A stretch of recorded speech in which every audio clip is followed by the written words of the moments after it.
was spending some time reading the chat, setting everything up in advance, and I wanted to start the stream straight to business, but I'm seeing some of the comments and it's already making my mood a bit bad, a bit worse than usual. What's with all this glass of liquid emoji? And Rina, what is wrong with all of your replies? Why always saying these things over and over again?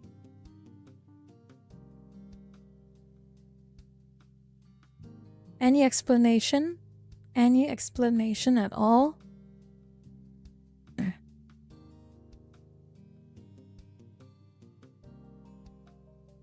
Good morning, Lurker-chan. And good morning or good night, good evening, everyone. Okay. Lucky for me, I've gotten a few days worth of downtime before things ramp up all over again. So I'm gonna take advantage of this little bit of downtime to do a bonus stream. And I am kinda looking forward to any bonus stream I can make, because I want to vent. Despite me not having streams the past week or so, few weeks or so, you should know I am following a lot of things. I'm following a lot of things on Twitter and hold on. Following a lot of things on Twitter, that's right. Oh, something is scuffed already. That is so unfortunate. Hold on, let me have a look. What the hell? I wanted to open something, but there's already a problem. I hate it so much. Oh no. Can you please stop doing that? Oh, finally. Finally. Okay. Here is my plan for today. Well, my original plan is I wanted to make it a gaming stream tonight. But obviously, if you've been following my posts on Twitter or X, whichever name you prefer, you will know that something just came up and I have quite a lot of opinions about it. John, no. Shut up. Shut up. Enough. Anyway. I already talked about it in the last bonus stream anyway. And I'm not going to go into any detail with this whole Destiny thing. He's old news already. Very old news. The one that is in my head right now is something a bit more recent. I will move aside and open the screen. Hold on.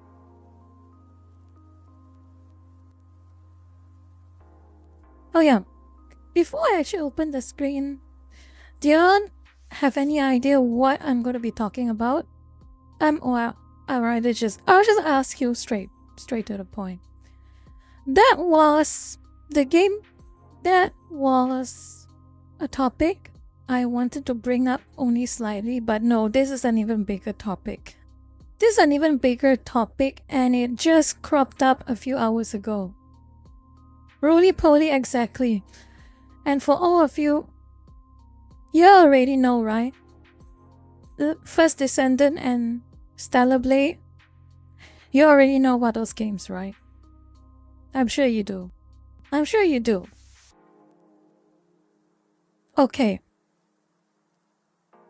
I will preface this by saying that I wanted to make it very clear, okay?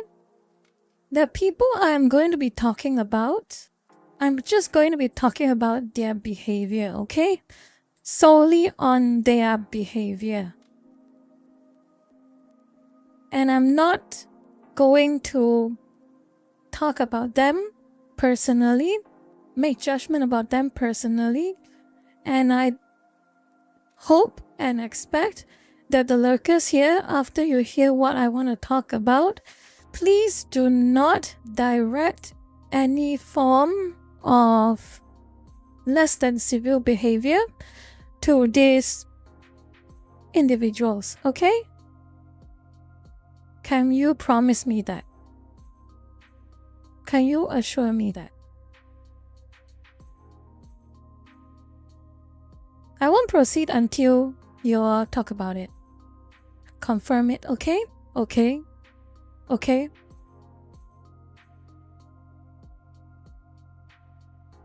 Okay, good enough. With that out of the way, you bombs shut up.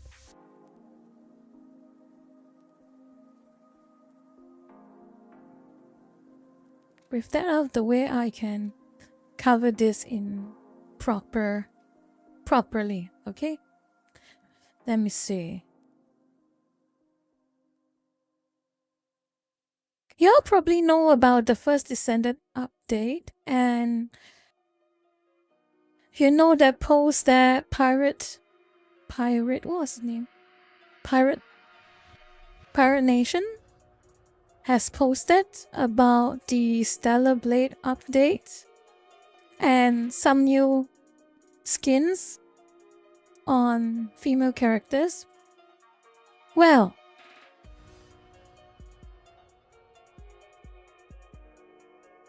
I am seeing some opinions and takes from people whom are ordinarily anti-censorship, who hate censorship, who talk about it a lot.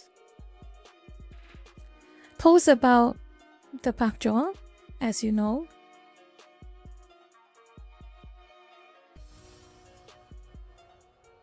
Over the, I would say, months, years, probably years, months at the minimum, they've always posted about how they're so against censorship in all its forms, and how free expression and free speech are all things that needs to be protected, and it doesn't matter whether you like it personally or not. Everyone is in their right to express themselves freely. But here's the thing. Something changed. I'm not sure what changed exactly, but it has been quite jarring and, in my opinion, a bit disappointing. I will bring this up called Hypocrite. I don't really know. I would like to afford some fairness, but it seems like it doesn't it. Okay, I'll open it now. Here we go. I will move aside.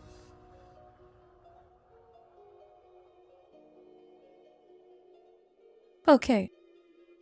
So, oh dear, this is, I have to move it a bit more. Hold on.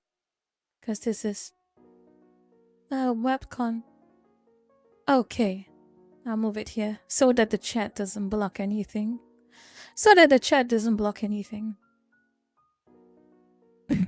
Okay. There was this very viral video snippet of First Descent gameplay where one of the female characters was shown dancing with a skimpy skin, basically. Let's not mince words, okay? So Pirate Nation made one comment when he posted that video, and it's down here, as you can see. Don't read the rest of the thing. Down here, Pirate Nation said, "Is this what gamers want?" Okay, straightforward question. And for that, I will give an answer, perhaps. I will give a bit of an answer to that. Not all gamers, but a lot of them. A lot of them, specifically male gamers, they do want that type of content. They will pay money for that type of content. Make no mistake, there's a reason why games like Stellar Blade and now First Descendant and also now Marvel Rivals, there is a reason why those games are so successful when they just came out. Until now they are still so successful. There is a reason.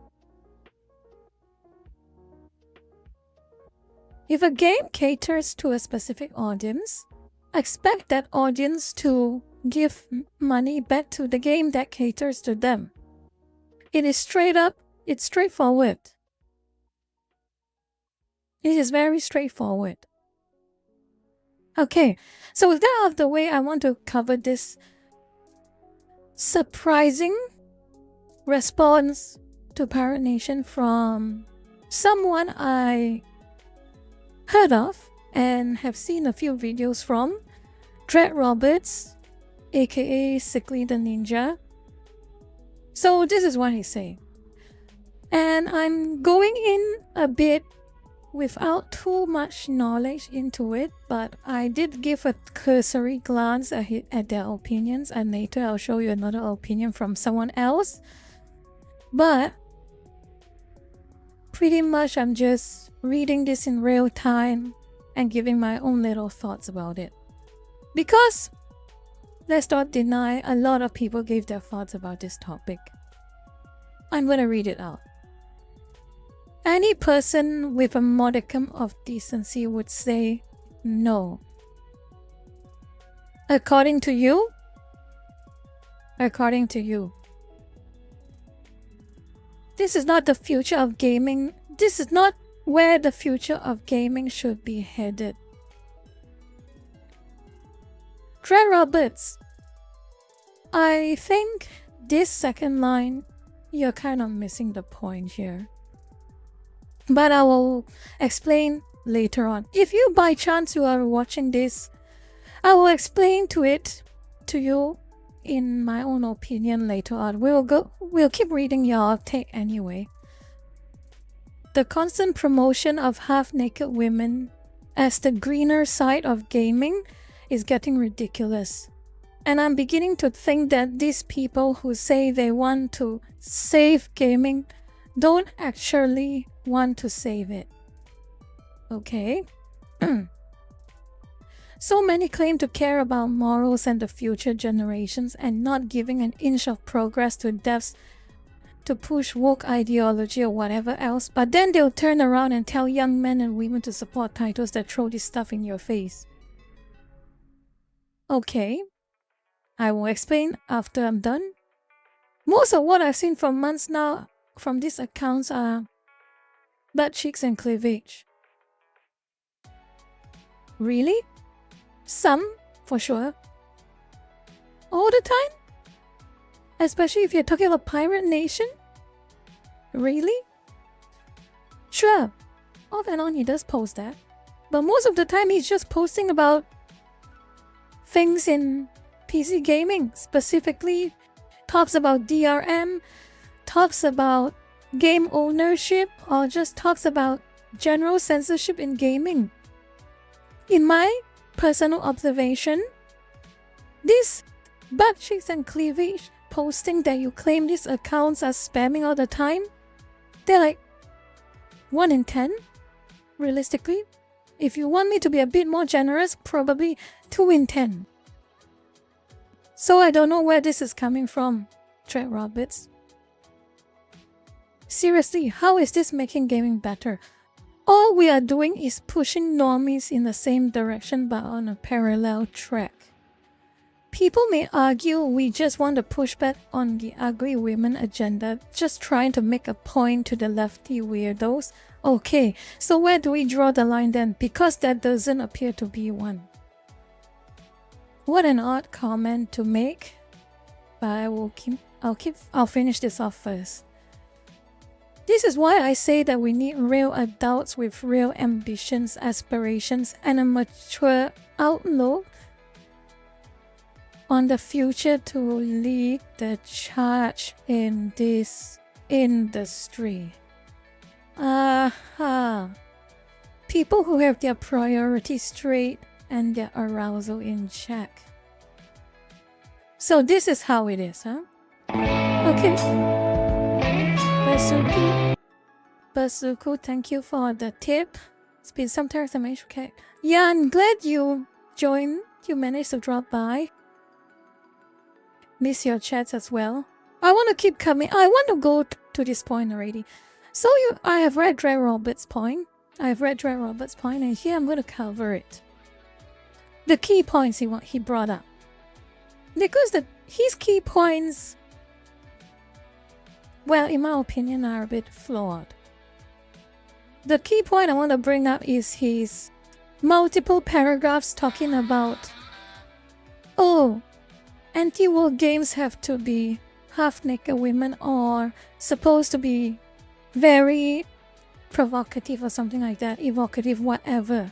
That the point he's trying to make.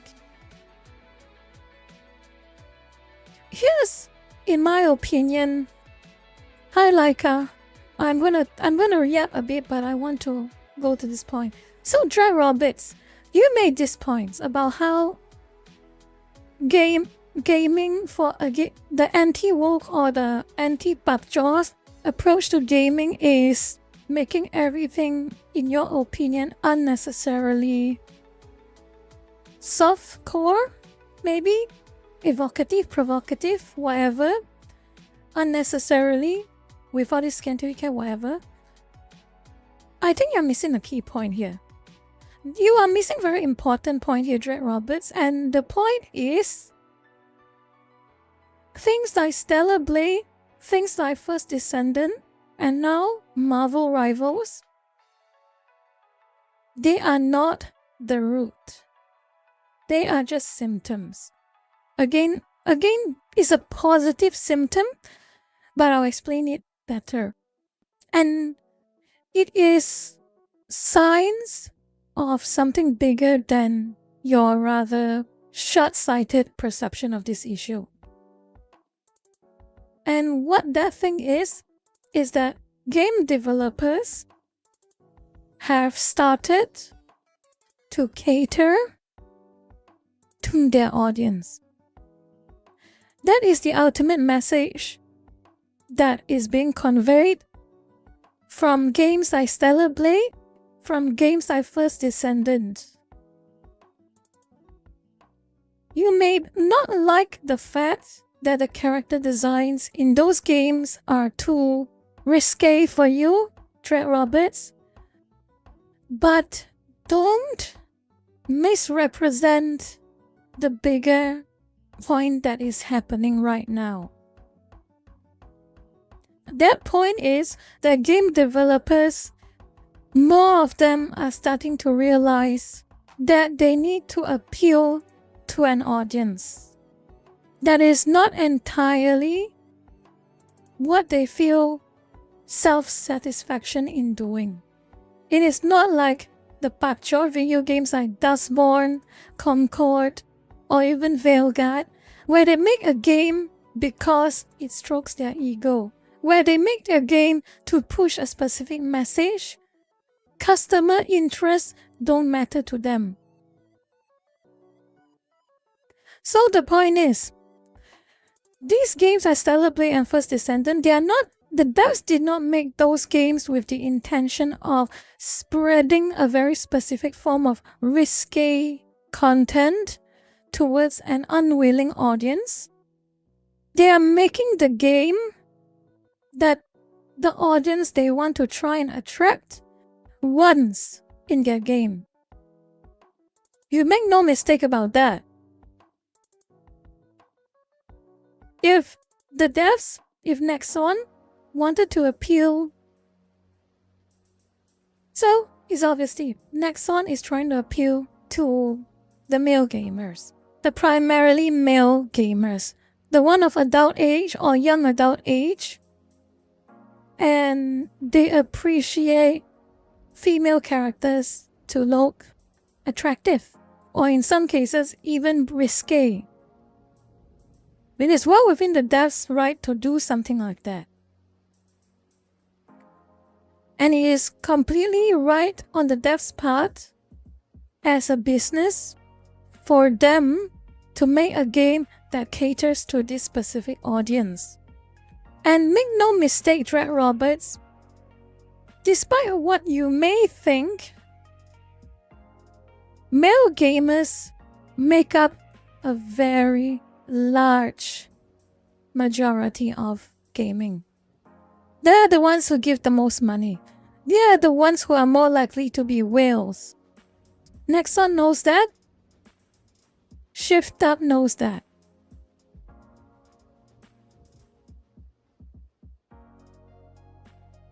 And let me keep going.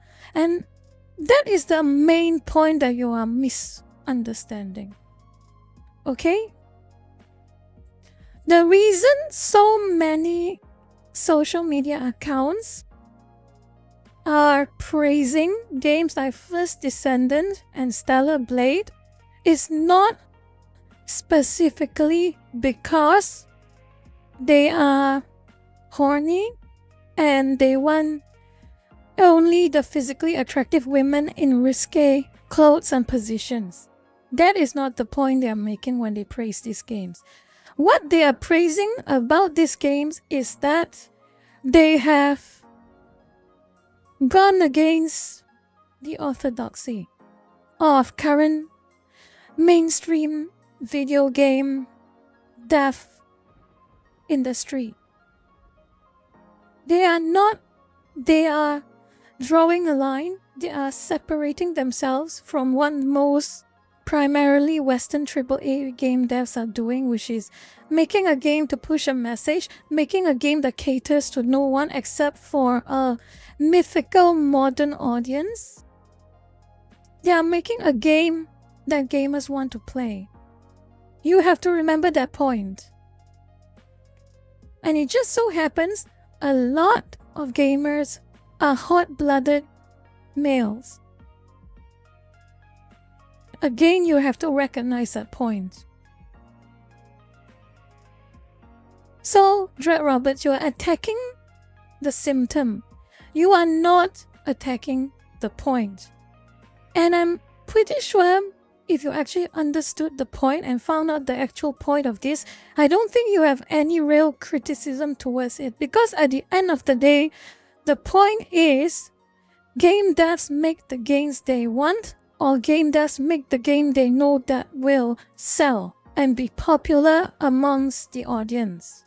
That is the main point. They don't care about the censorship anymore. They don't care about censoring. That is the main point. You have to understand that. So your last point, which is a very, very odd point. So you say this part. People may argue we just want to push back on the ugly women agenda, just trying to make a point to the lefty weirdos. Where do we draw the line? That is a very odd argument that you brought up. Again, like I told you before.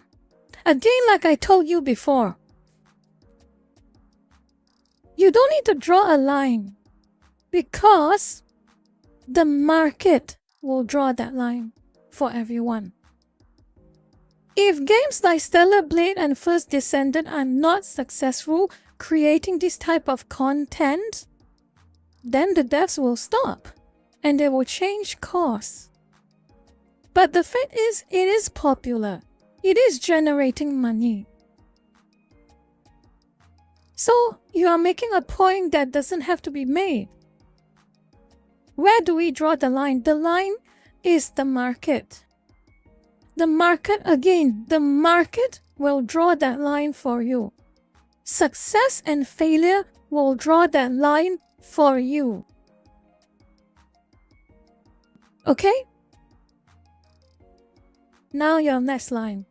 This is why I say that we need real adults, real ambition. Who are you to decide, Dread Roberts? Who are you to decide? Who are you to decide which adult is quote-unquote a real adult? Who are you to decide which adult has ambitions and aspirations that you feel are good.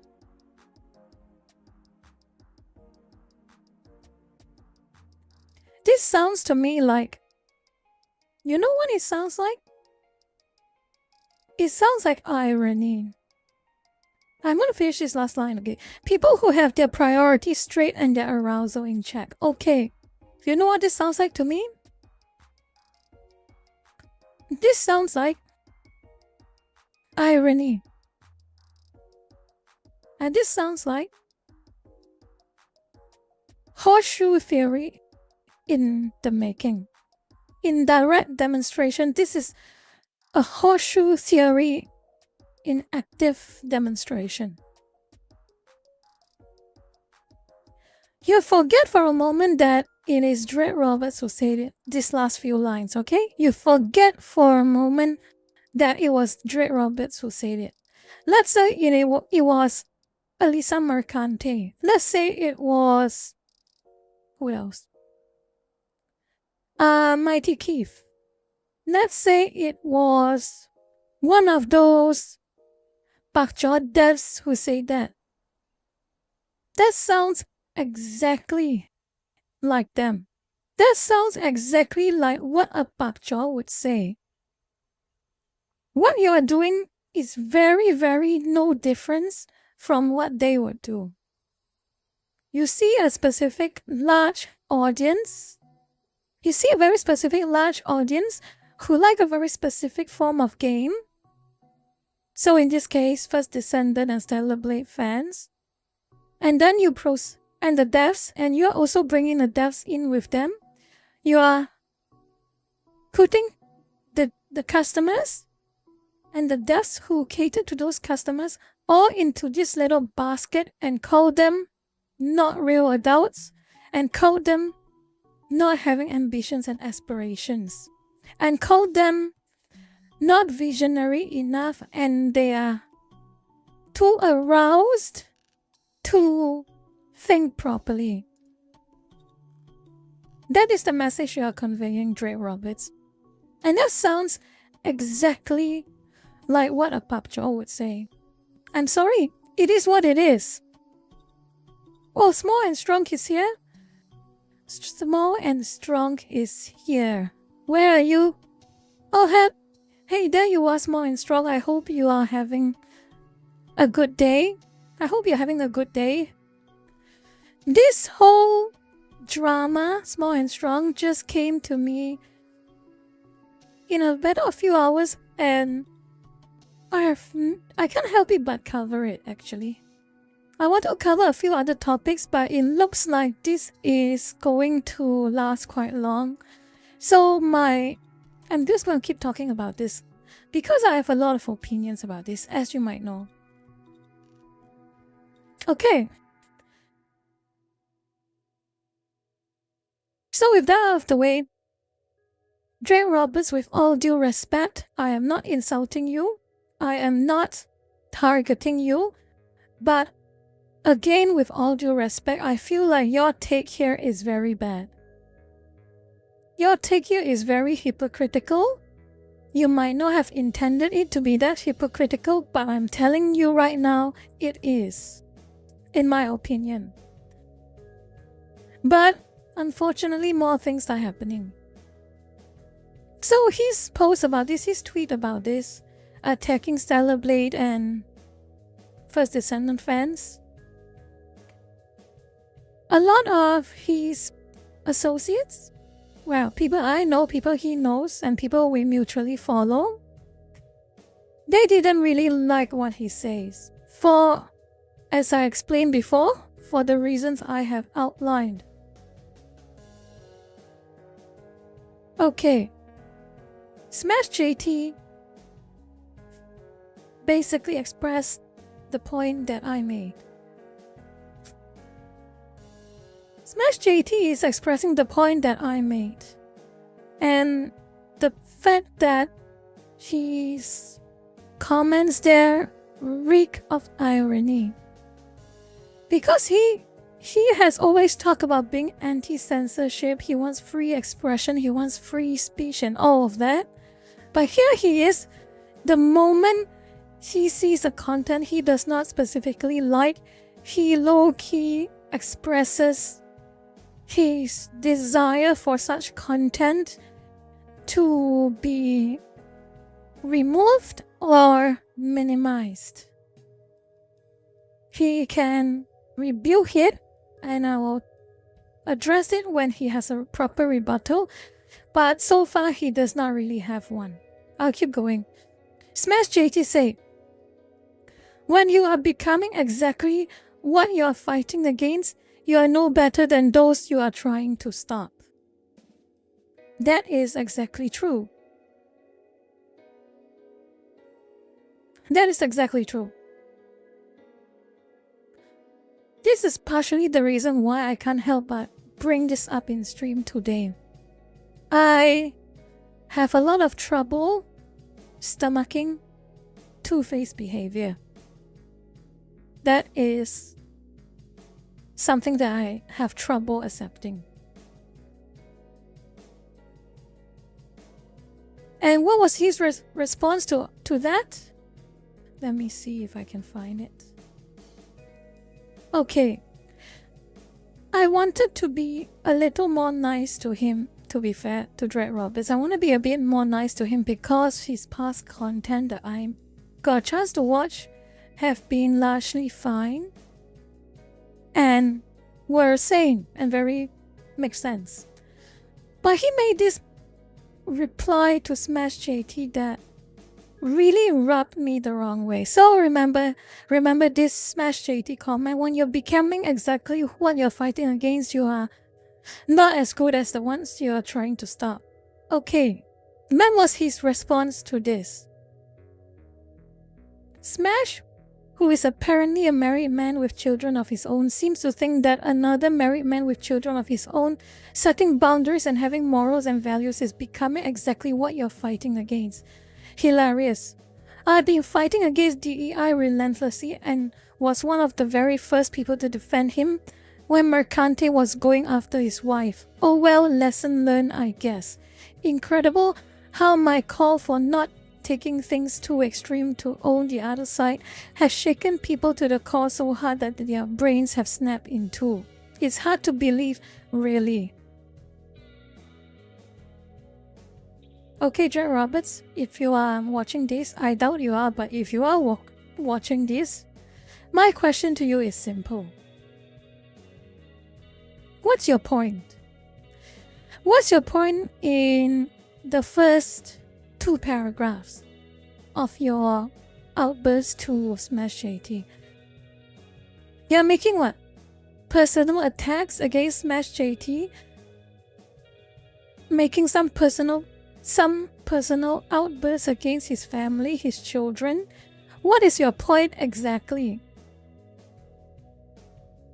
What is your point exactly? Because from what I am seeing, where I am, it looks more like you are replying with a level of vitriol. You're replying with a level of... You're taking things very personally in this outburst. You're taking things very personally.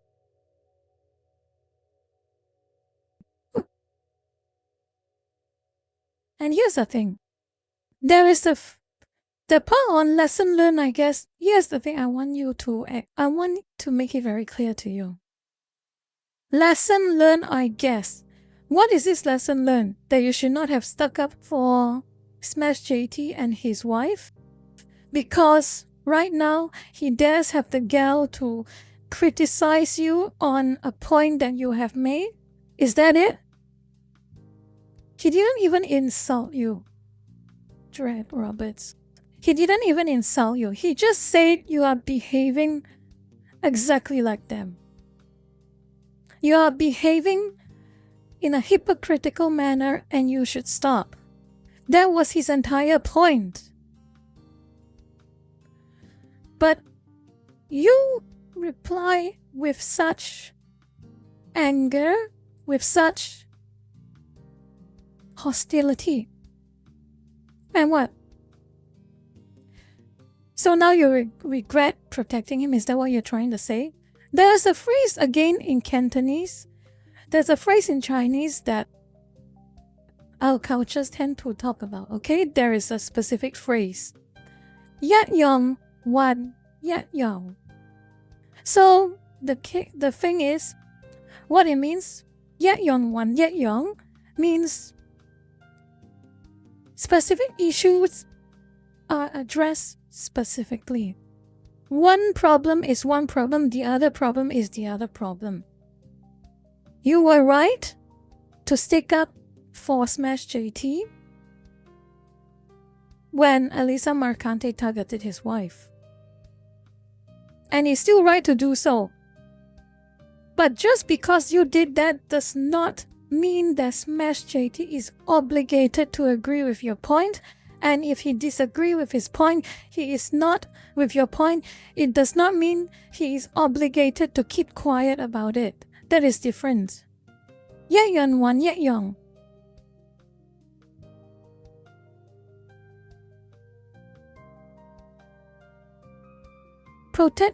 Calling out someone for targeting someone else's wife is very different from the person criticizing you for having a bad take. They are two very different issues. Don't mix those two up.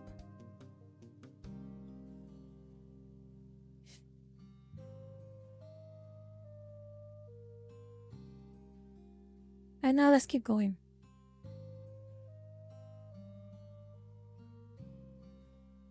There's a lot of things going on.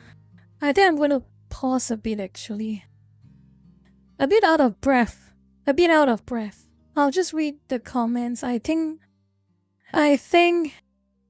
I was talking too much and I didn't get a chance to read the chat. I'm sorry. I'll read the chat and I'll just add a bit of opinions. So, talking chat, glad you made it. Armchair expert. Fighting DEI just means that you disagree with the pillars of the ideology, not necessarily the mechanisms the people used to push it. Exactly. That was the point I am making at the very start. Drag Roberts is attacking the symptom. He's attacking the signs. And if he knew the point that a lot of us are conveying right now, he would have zero issues with it. I hope he would have zero issues with it. Because at the end of the day, it's not about a game having scantily clad characters or having arousing characters and animations. It's not about that. It is about the devs having the freedom to do it in the first place. We are praising devs like Shift Up. We are praising games like First Descendant because the devs are willing to commit to their idea without compromise. That is the point of all this praise.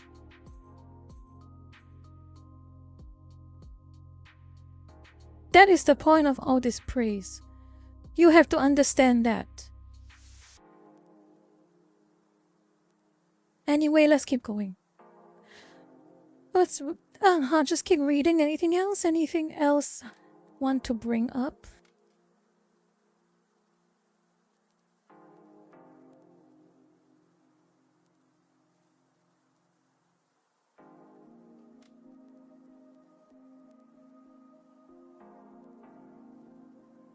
Nothing new, okay.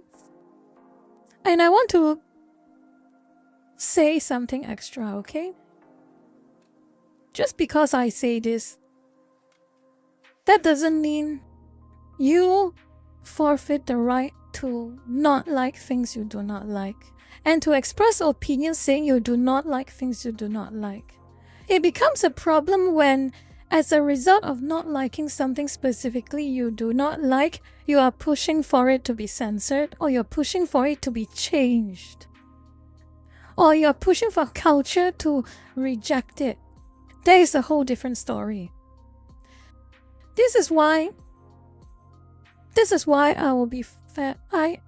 dislike a lot of specific art and mediums. For instance, oh my god, furry art. For instance, a specific form of off-brand that you all probably know if you follow me long enough, because off and on I do talk about how I don't like it. But even though I say I do not like this content, I have never once, hopefully, I have never once said I want any of this to be censored, any of this to be removed, and any of this to be banned. Not once.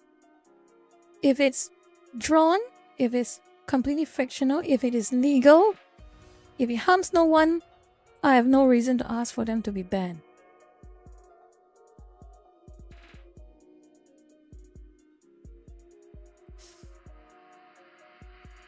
Okay, let's keep going. It was not just Dread Roberts who said it. Wait, he made this point, and oh god.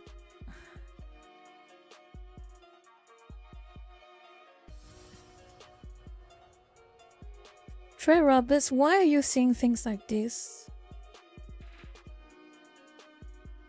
I am for free speech, I am for free expression until it is about things that I do not like.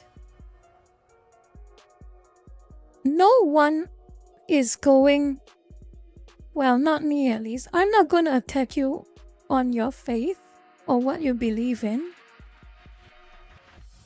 But I will not pull back into saying, what are you saying about this?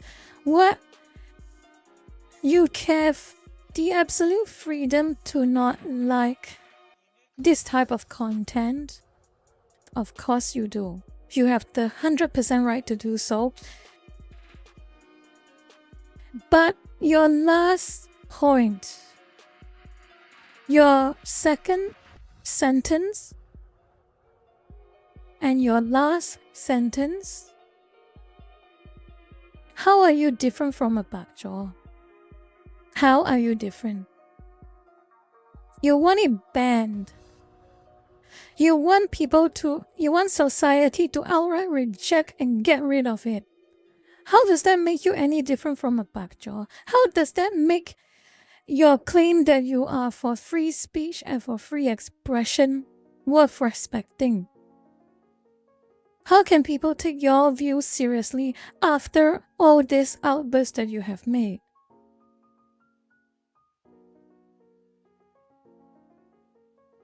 I don't know when.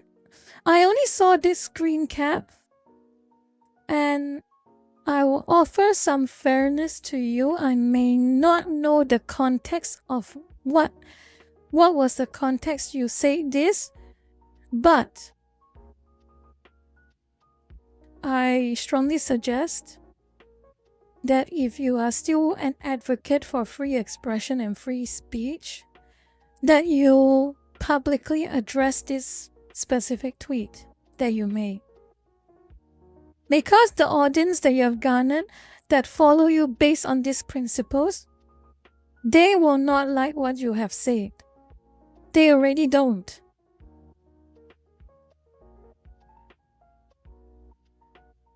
Let's keep going. So there is another person who is supposedly a free speech advocate, supposedly, and she expressed very strong agreement with what Dread Roberts has said.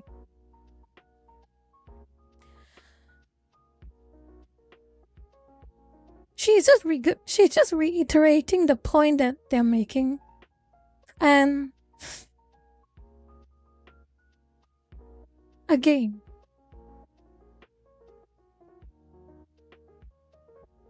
what gives you the right? What gives you the right to decide what fictional, legal, and harmless content other people consume? What gives you the right? You are more good than everyone? You are more moral than everyone? Is that it? Again, you're missing the point. You are talking about all these. You're talking about all these fluff, all this unnecessary chatter about curvy females, classic, curvy characters, completely naked, dancers, no fangs, blah blah blah, degenerate, everything like that. Again, you're missing the point that Dread Roberts have missed. It's not about the content, specifically. The content is just a vehicle. The content is just a vehicle. Again, the main point is that devs have the complete right to make a game they want to make without anyone, not the bakchor like Ubisoft or EA or Sony, telling them what to do, and not people like you and Dread Roberts telling them what to do. We have our ability to tell them what to do only extends to the point where we choose to buy their game or not. That is our power towards a game dev. That is the extent of our power. They make something we like, we give them money. They make something we do not like, we won't give them money. And if they lose too much money doing something like that, they will be forced to change course. That is the only natural way, in my opinion, and from what I can observe, that you can dictate to a dev what they want to do.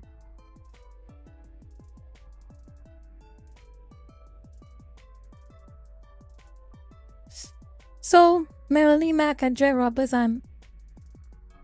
I've seen you all post off and on. I've seen Dread Roberts' videos off and on, and I will say that it has been quite disappointing to see you all going the all I am against censorship but direction.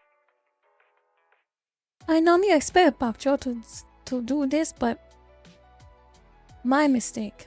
It seems like actually no, kind of my mistake actually. I'll talk to you later about something else later connected to this. Because I wrote a wall of text about this on my X.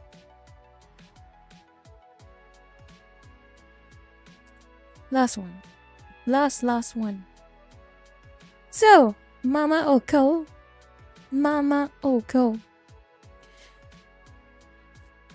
If you are watching this at any time, whether via VOD or live on stream, hello?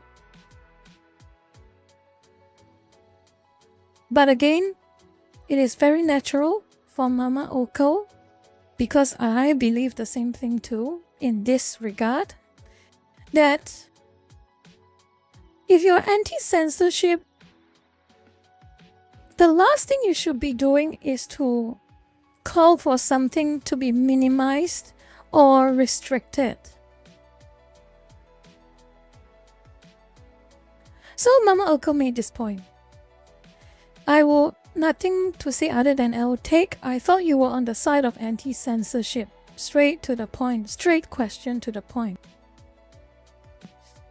And Melanie Mac said this. I am on the side of using her religion as an excuse to push censorship and not supporting perversion. You can have attractive female characters without being that. I'm 100% anti that. So what was all the time when you were talking about you are against censorship, Melanie Mac? Where were all those times, the months, the years, that you say that this content or censorship is wrong for any reason? Remember when you post all those on X all this time? What happened to all of that? Yes, like I say, Bartolome, like I say back when Dread Roberts said it on this part, that he says, okay, so where do we draw the line then? Exactly right. Exactly right, Legal Minds have made that point. The line is the market. The line is the market. A line is drawn when you don't make money for your creation, and it is all that it is. The free market is that line. But again, back to Melanie Mac, it is very disappointing to see her saying this, and she's saying in such large degree of unambiguity. You are against censorship, but disappointing. And another one is the person who used to write at Bounding into Comics, who used to, he made some very odd points, and but at the end of the day, she is also part of the, if it's content I do not like, it should be censored or removed. You live through the Cove, and you saw how fictional propaganda affected people's behavior. You also live in an era where people create fictional commercials to get people to purchase products, choose how they spend their time, and even take that or pick foods to eat.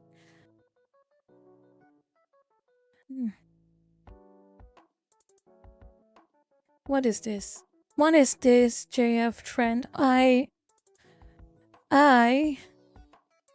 Again, I expected a little better than what I am witnessing right now. Again, what makes you so different from an anti? What makes you so different from a bakcho who says a specific form of anime content is equivalent to doing terrible things in real life? What makes you so different?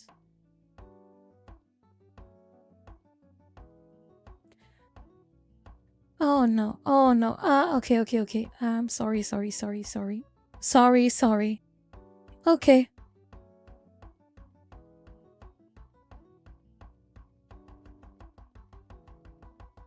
Give it a read if you want.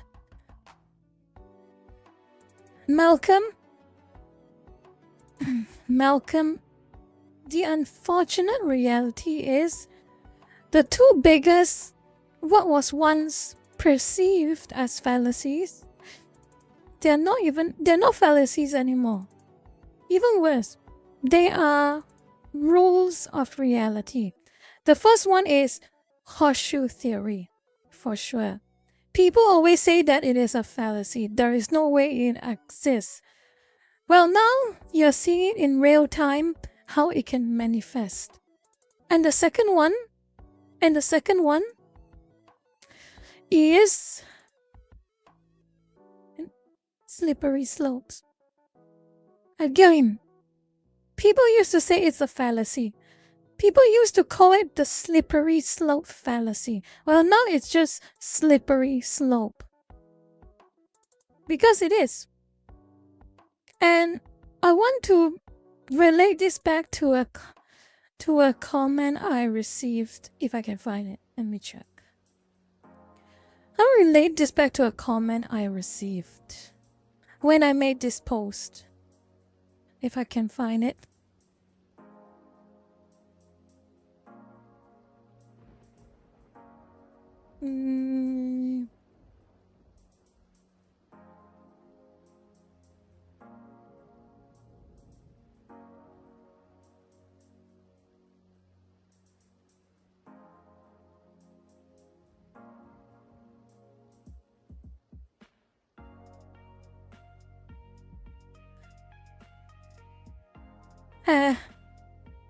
Okay. I don't even know where to start showing this. Because this is very important, this is just a conversation I had with another person who follows me. And it is an honest conversation. And I don't want anyone to direct any form of hostility towards him. I don't know how to best show the discussion.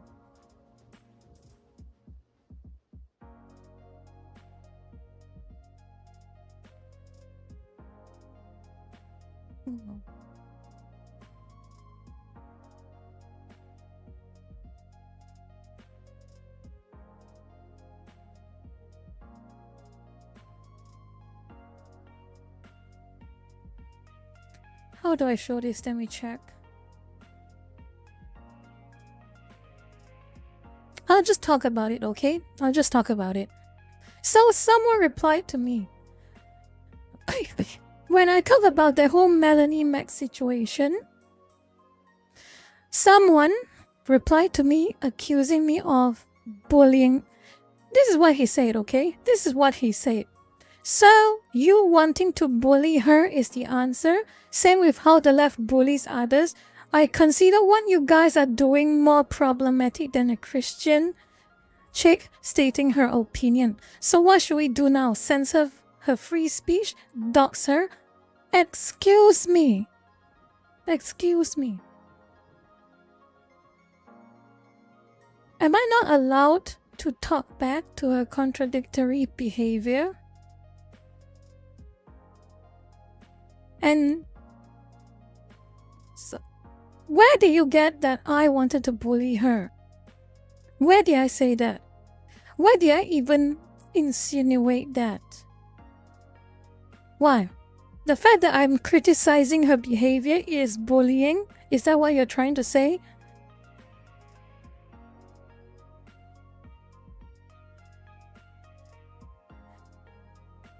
And this individual claims to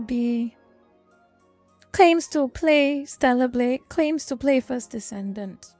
And he's saying things like this. He's acting exactly like a Papjaw, but he claims to be so against them. I don't know.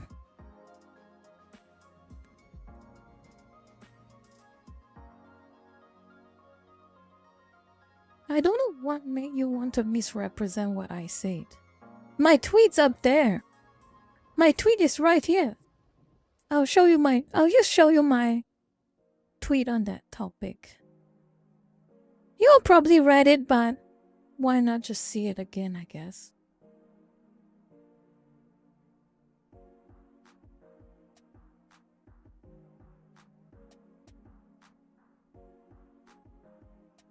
Okay, here. This was my point. I addressed a lot of extra points in this tweet than I did right now on stream. I'll read it out to you, or maybe I'll paraphrase what I wrote, okay? I made this point back last year? Yeah, back in 2023 I made this point. When Ethan Van Sciver attacked the creator of Captain America, the anime-themed American superhero comic, I made this very important point. I say, these so-called traditional right-wing conservatives, the traditional Catholics, the Christians, whatever, they end up being their biggest enemies almost all the time. And why do I say they're the biggest enemies? It is because they always end up losing just as they are about to win. Like I say, snatching defeat from the jaws of victory. Yeah. That explains a lot also. But anyway, this is the problem with a lot of so-called common sense conservatives, the very religious right-wingers, the one who always talks about all that religious topics. This is the problem they have. They claim to be against the woke. They claim to be against censorship. But just as they're about to get even some semblance of power and popularity, they burn it all down. Just as they're about to make new friends, they burn their bridges. They can't afford to burn bridges, that's the problem. And they're burning bridges because of their own ego, and because they believe everyone around them, and because they believe they are much better than everyone around them. That's the problem. Here's the thing. I would not have expected back in 2011, 2012, or even no, or even actually 2013, that I can see, weeaboos, anime fans, gamers, and all that, all those communities of people to actually agree with a lot of right-wingers. It was very beyond. I would not have been able to comprehend something like that back in 2010, 2012, 2013. But so much has changed. So much has changed. And the thing is, anime fans, gamers, and all those in between, comic book fans, board game fans like Wizards of the Coast, Warhammer, and all that, I have seen a lot of them express a willingness to support right-wingers. I've seen them express a willingness because they were under the belief that the pak chor, the left-leaning ones, the pak chor are the who pushes hard for the censorship and the destruction of their hobbies and interests. And it looked like the people on the right, even the religious ones, were willing to fight a common enemy. But of course, like I say here, there are people, this is what I believe to be true. There are a lot of people who are willing to bury the hatchet from the 2000s evangelical Christians, all that things. Because there are bigger issues right now, and they have to work together. Working together is a good thing. Uniting is a great thing. But there's a problem with that. As you can see, obviously, there's a big problem with that. So, of course, I talked about Ethan Van Sciver. And obviously, you know Matt Walsh. And practically almost everyone from Daily Wire, actually. And now you have Melanie Mack and Dred Roberts. And all the so-called culture war and anti-censorship groups and individuals. They are now having the irresistible urge to, again, believe they're better than everyone else. Again, it's happening all over again. The 2000s were forgotten to them. Were forgotten.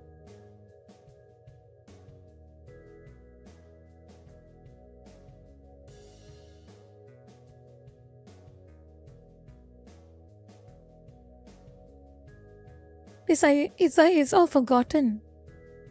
Like I say, I am going to say this because this is my opinion and my observation from things. The only reason they say the things they say, pretending to be moderates, I think, in my opinion, prove me wrong. Dred Roberts, if you're seeing this, prove me wrong. Melanie Mack, if you're seeing this, prove me wrong.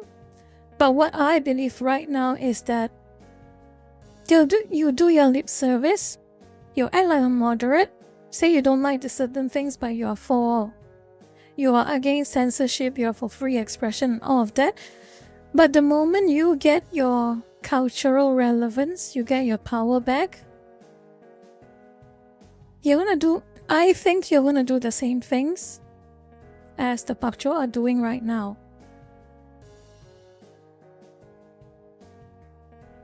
Like I say, you have already expressed your views in those tweets. It's for free speech until you don't like it.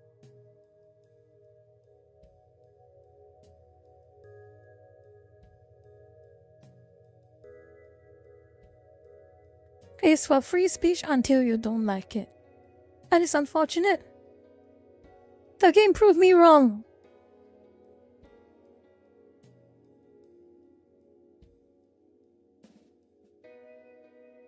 The game proved me wrong. I doubt you will. Given how you have doubled, especially Dred Roberts, I doubt he will. Especially given how he has doubled and tripled down on his attacks against almost everyone. Almost everyone. Whether it is Smash JT, whether it is probably me. He hasn't responded to anything I said, but probably me. But again,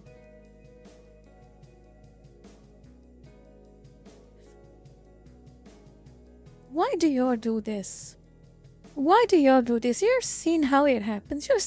You have experienced firsthand how censorship takes place. You claim to be so angered by it that you want to oppose it every moment you can. And now you're doing the exact same thing over and over again. It's like the 2000s never happened. It's like you don't even remember the history from the 2000s. You don't remember Jack Thompson. You don't remember any of them. And I want to show you a little something, actually. I want to show you a bit of something. If I can find it, okay? If I can find it.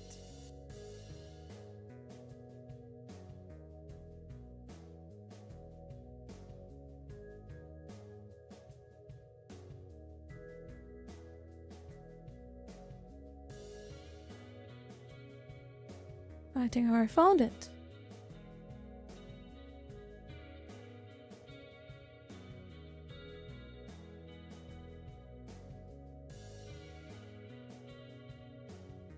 Close enough? Okay.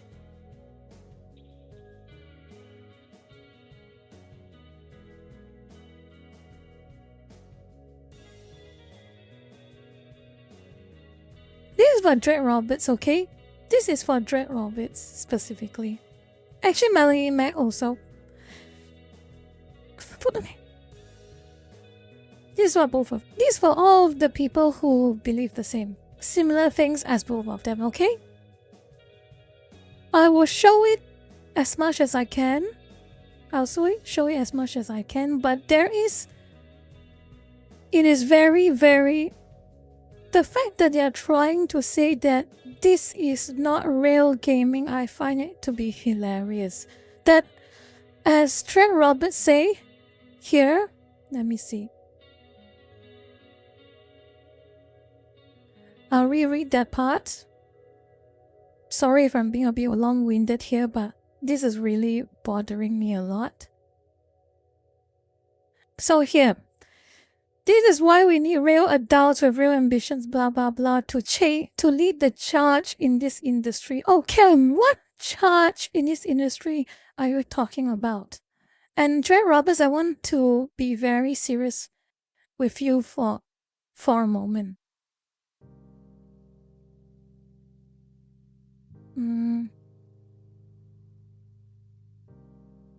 Let me see. Aha! So you're talking about lead the charge in the industry, right? You're talking about how this is not what gaming is supposed to be, isn't that right? That's what you're saying, right, Dread Roberts? I want to show you something from 2001.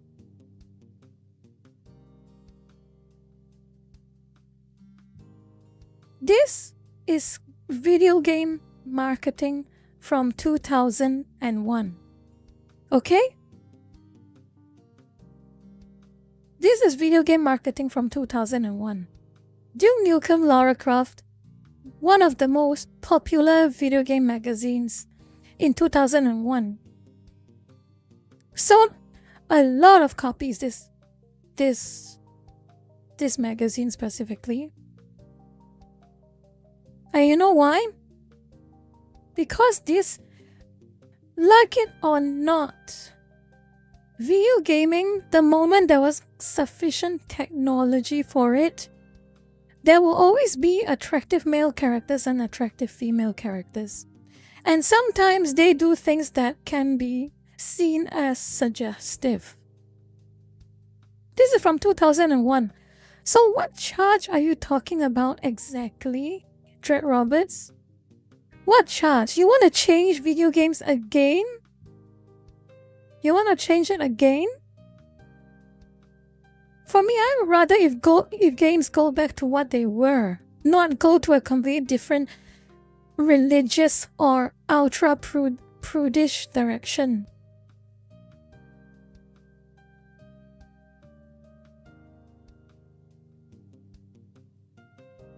So old game developers and actual video game journalists back in the old days when video game journalism was actually something respectable,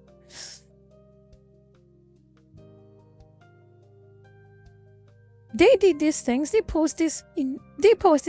make this content, they show this marketing, they make this CGI marketing like this to spite people who believe things like you. To spite people who think that censorship for things they do not like is a good thing.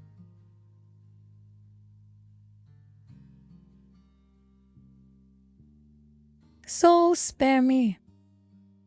With all due respect, Drake Roberts and Melanie Mac, spare me your takes on what you believe true gaming is, true video game industry is. Because I'm telling you right now, there is one true video game industry, and I'll tell you what it is right now. True video gaming industry is an industry that caters to people who will give them money. It caters to the audience. That is what video gaming should be. And that's true video gaming in my opinion.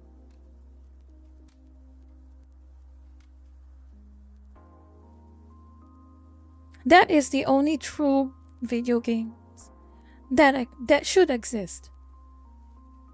A video game that caters to the people who will buy them, and devs who work to make the people they want to approach, the people they want to appeal to, happy. That is the ultimate goal of almost any product. Any product, you want to sell a product, you make sure you appeal to the customer.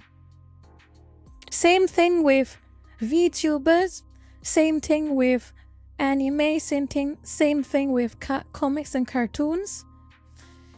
Especially the same thing with video games.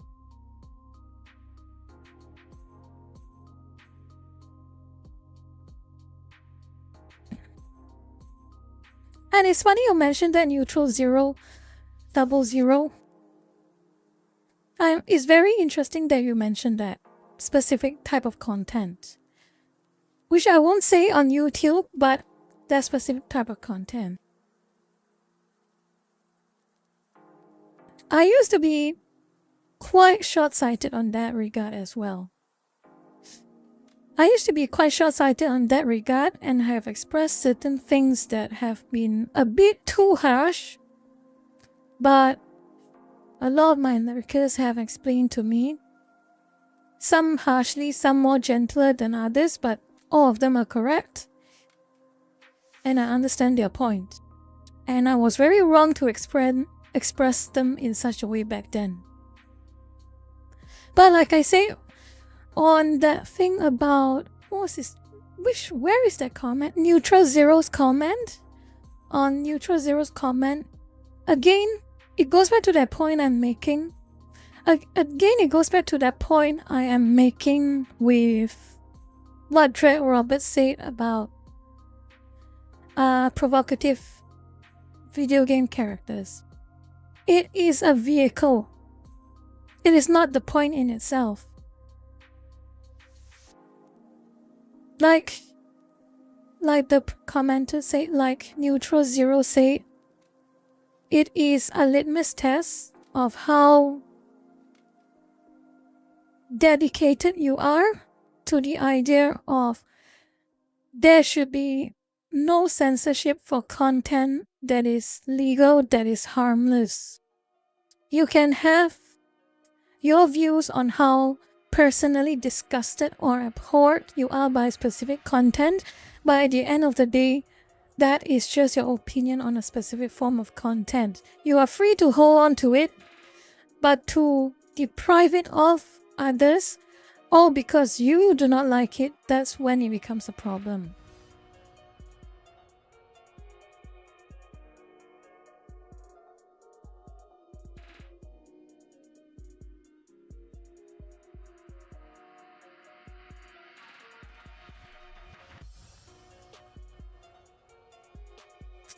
Oh god. Oh, I'm out of breath. Hold on.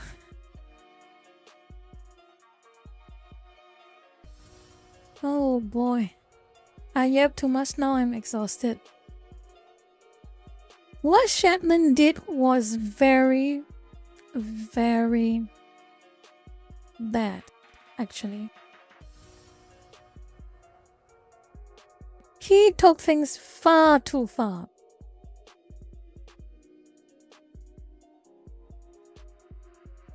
Far too far.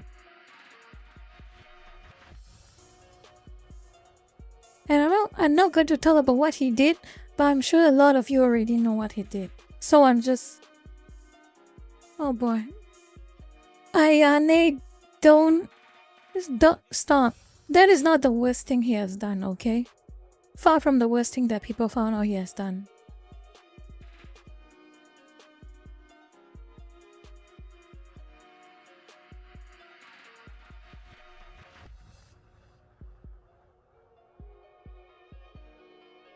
Again, as Lerkuchanan says, you are well within your right to call someone, for the lack of a more polite term, weird and odd individual for liking specific things.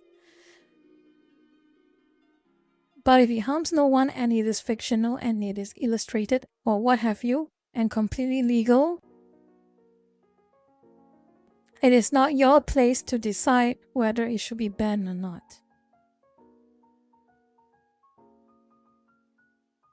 Malcolm Shedd has been involved in a lot of things. And one of the biggest things is what is possession and possibly spreading of specific substances.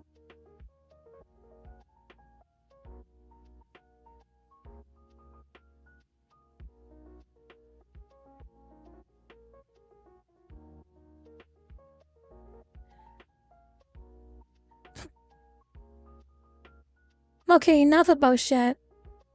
A lot of people knows what he has done. And it is a whole different rabbit hole that I'm not interested in digging to. Anyway, I think that concludes my yap about this Dread Robert situation.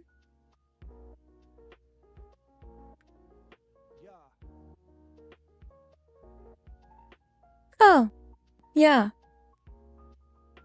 Blizzard. Oh boy. What have you been doing? What have you been thinking about? Oh boy. Ex-Blizzard dev said something stupid.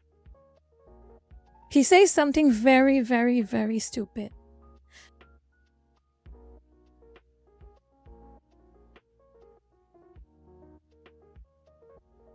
I'm sure you can read it, but if you don't want to read it, I'm just gonna say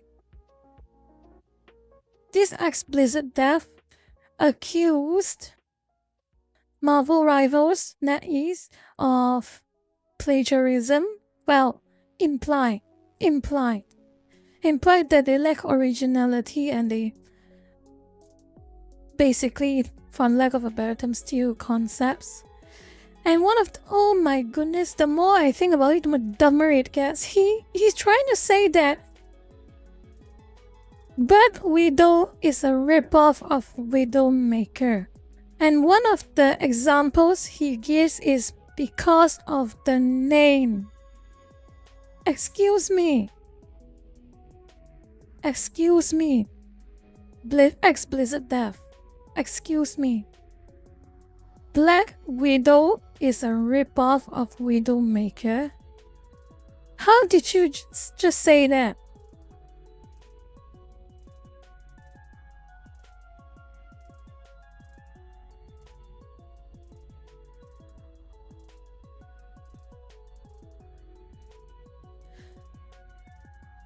And there was another one too. There was another one too that I wonder if I can find it. But it is less egregious than It is a lot less egregious than I'll find it. Let me check. If I can find it.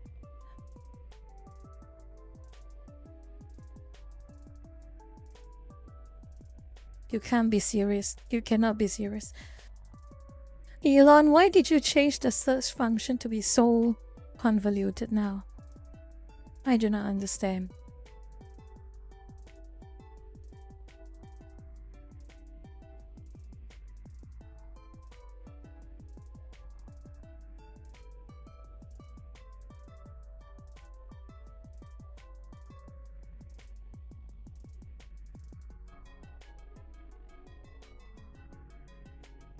Found it.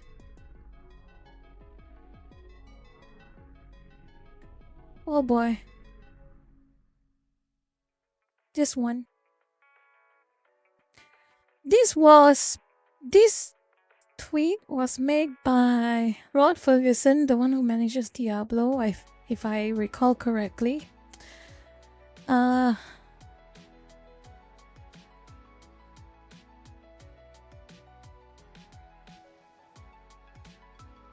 When the Path of Exile 2 reveal for the endgame and all of the comprehensive content came out, and how popular it was, Rod Ferguson basically said something along the lines of, I wonder if we could normalize Diablo, like, okay, I'm seeing a bit of a problem.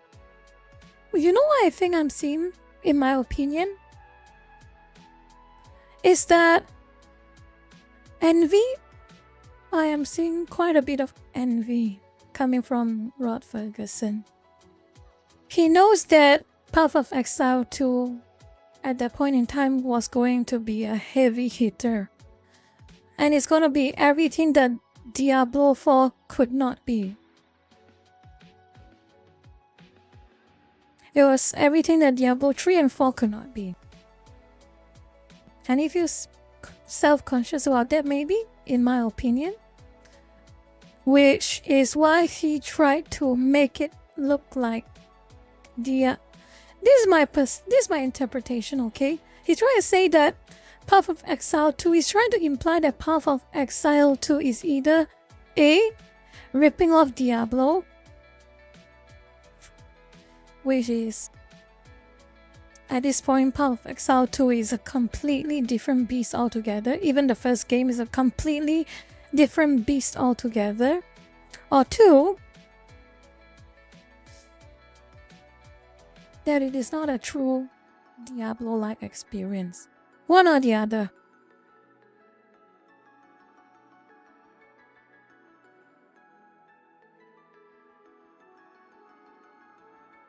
Well, internet, perfect segue. I wanted to use perfect segue because now that I have talked about that, I would like to play a game. I was looking forward to this and I hope the stream doesn't scuff because of it. My yapping is over for today and I want to play a game. I'm trying to play a game. And I hope it doesn't scuff. Path of Exile 2 is trying to be both Diablo-like and Souls-like game and fails at both. That's your opinion, and I won't take that from you, but I disagree. Anyway, I'm going to get something to drink and set up the stream for gaming. Hopefully everything works out fine, and I'll see you all in a few minutes. Okay?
Again?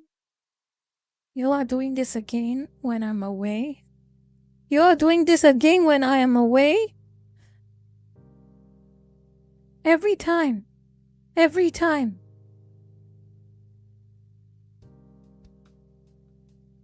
What is wrong with you all?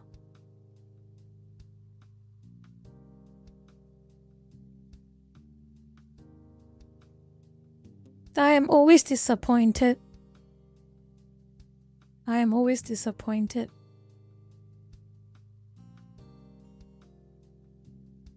Oh boy, what is with this chat? What is wrong with you all?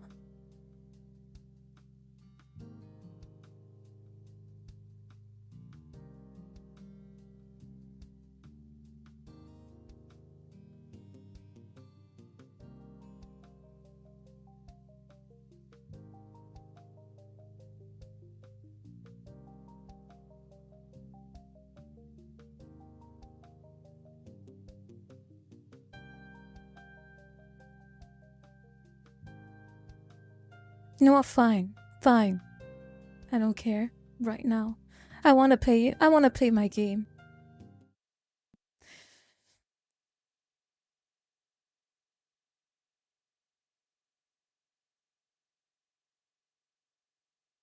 Smaller. Smaller. Good. Okay. Let's hope. Fingers crossed it works. Because I'll be really disappointed if it doesn't work.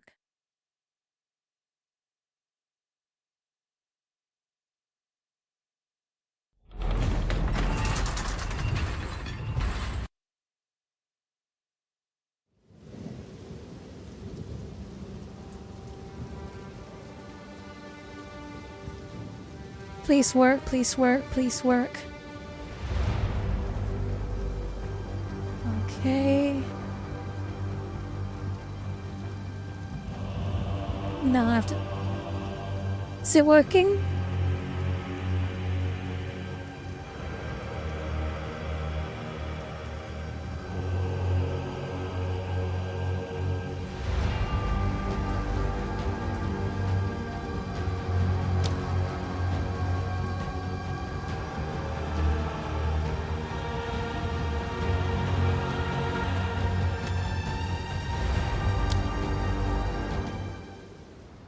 Is it working?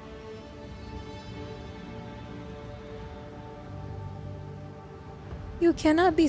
The game is not crashed. It's just not appearing on... Oh, come on. It's just not appearing on OBS.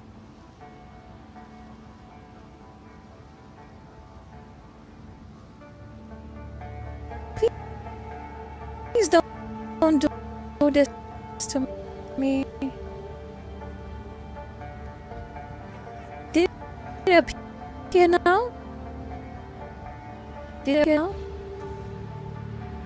You cannot be serious.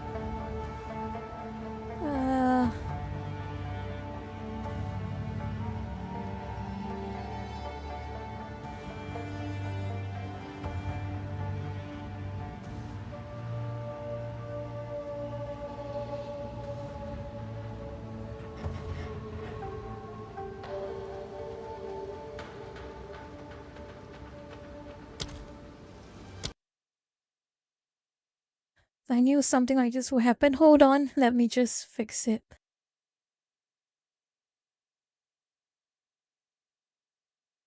Let me just fix this.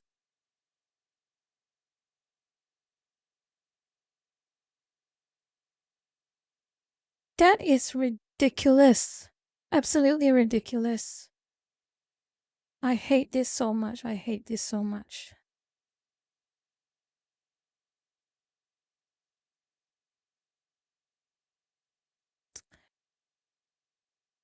While I try to fix this stupid thing, I will just read chat. I will just read chat, but how is it so bad? Spring.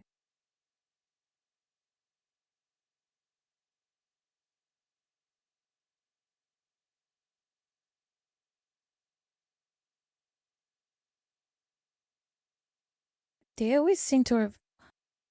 How am I going to fix this? How am I going to fix this?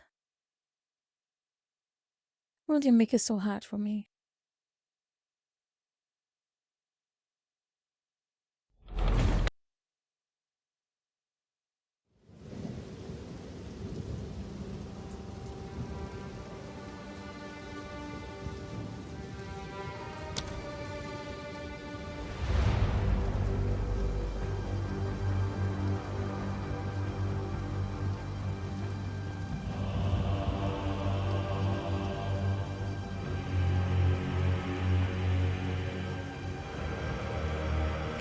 It works? Can you hear me correct? Do you hear me properly?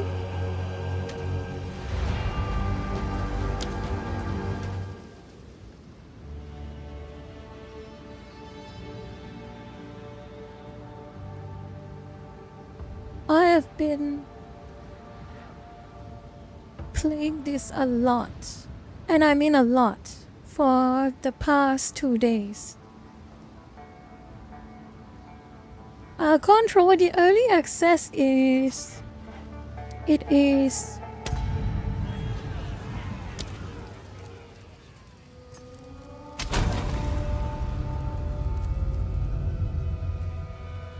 It is $30 for now for the early access key. And the game will be out in about 6 months for the public.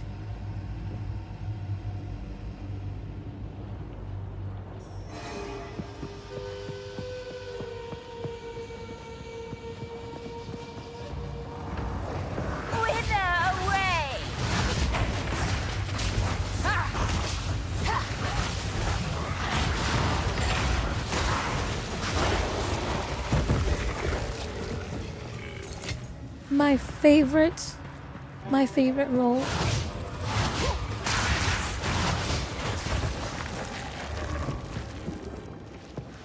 Go sleep.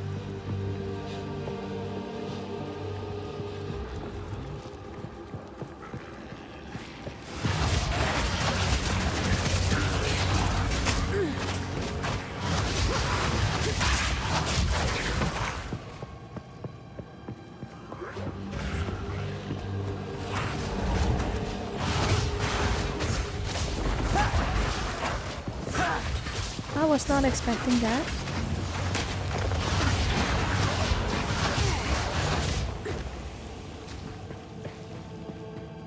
Yes, it is Zero. Very observant of you. Half of Exile just came out on early access 2 days ago, roughly.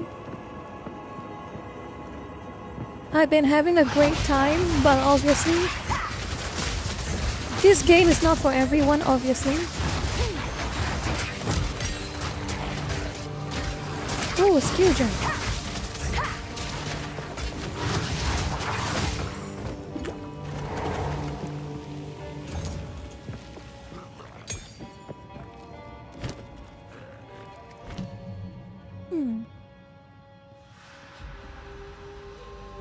What do I want? What do I want?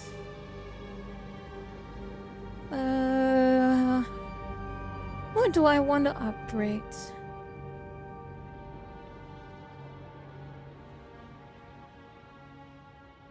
What do I want to upgrade?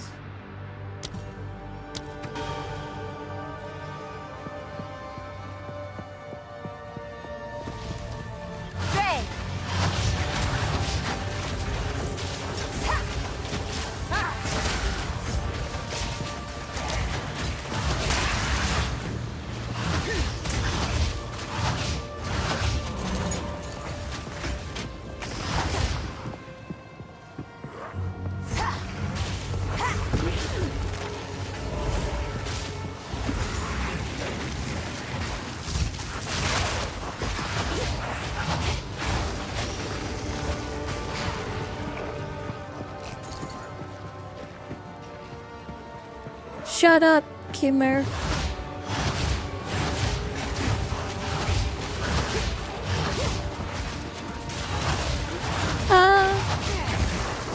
Not the character itself, just the outfits.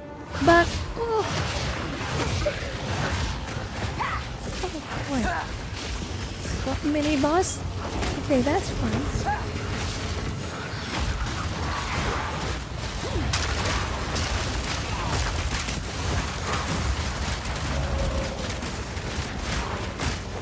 Let's get as many zombies as possible. Ah, this is funny. This is so funny. I love.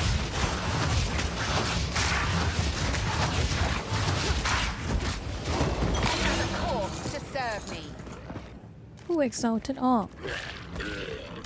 Okay. How useful. Giant mana flask. Oops.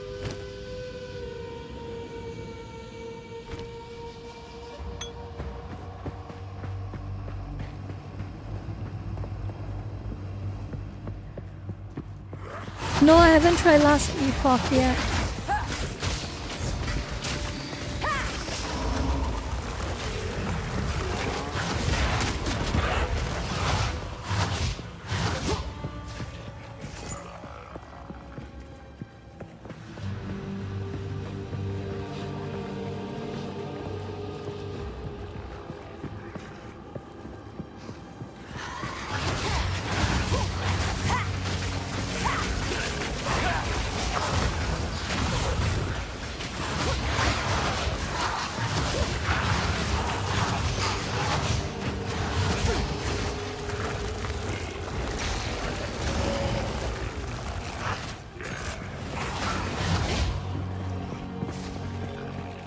Fun, extremely fun. For now, for early access, I think, if I remember correctly, 6? Strange. I think, if I remember.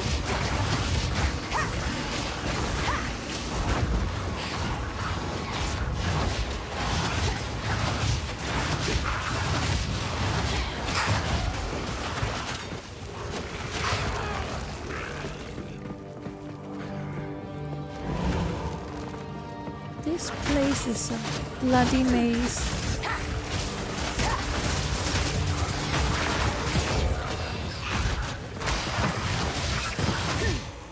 Oh, body roll.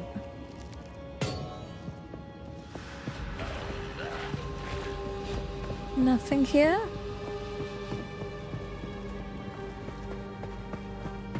Oh yeah, speaking of which, this is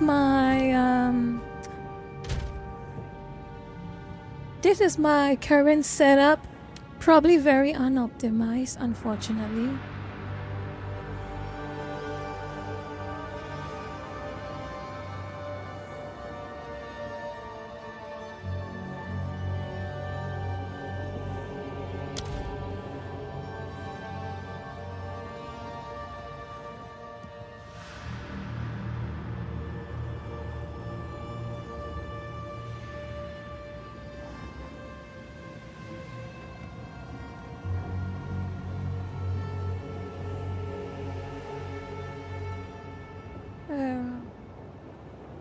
Move the chat a bit up.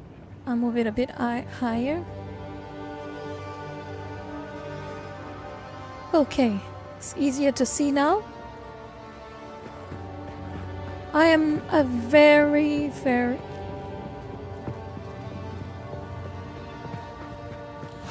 away.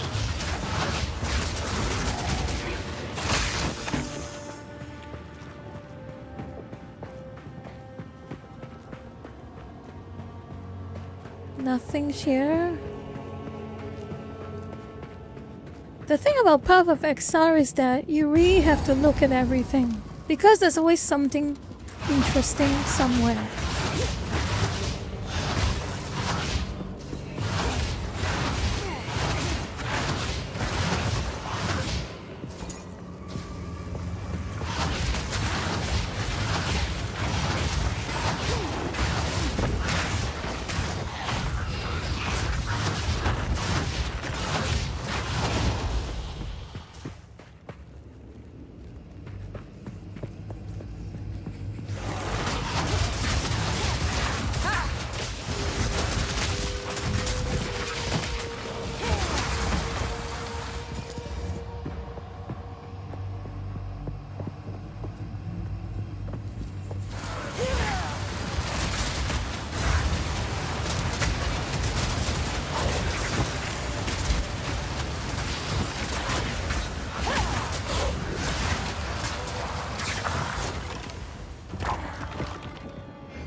Tomian, the game is very fun. And the best part is always making a broken character. It is very possible to make a character that is so completely broken in Path of Exile 1. I'm not so deep into the second game yet. I'm only level 28, but I expect it's going to be a lot of the same.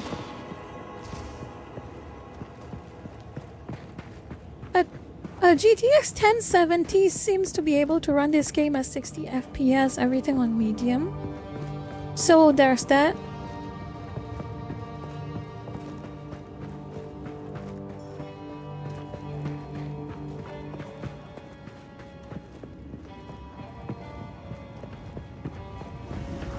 Oh boy, that's it.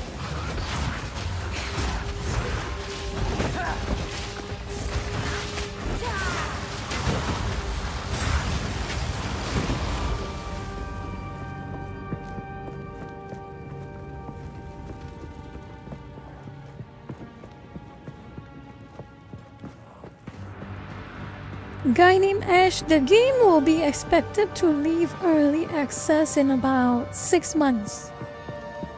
So after it leaves early access, it'll be free to play.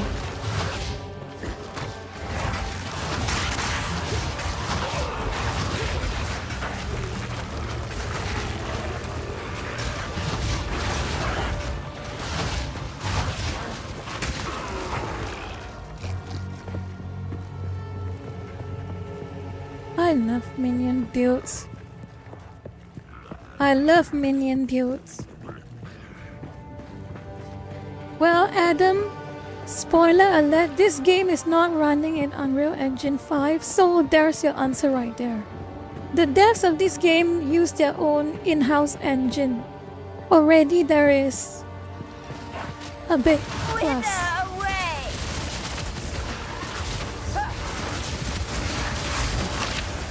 Oh, that works so good.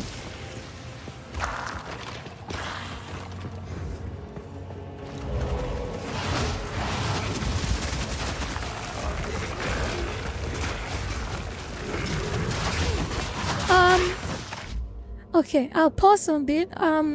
So Khmer, yes, the game is free to play. Path of Exile 1 was also free to play. And you will get all outfits that have stats you can get in-game by RNG. Because loot is RNG like with most ARPGs. You will get all the outfits with stats you will get for free. All of the cosmetics that provide 0 in-game benefits are paid only. And it is not gacha. It is, you see cosmetic you like, you pay money, you buy it. That's it.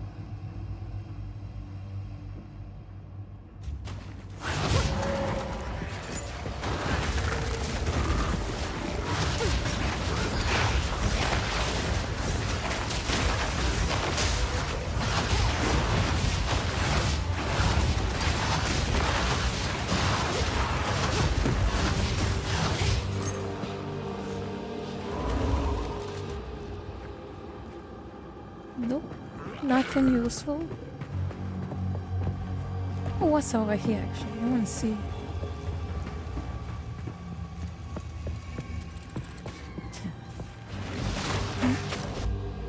Tamiyan, let's just say you are not mentally prepared to know what the end game is, Tamiyan. You can watch the Path of Exile to endgame video and it will give you a taste of what the endgame is, because I don't think any Path of Exile player who has even played 1000 plus hours have actually quote unquote finished the game.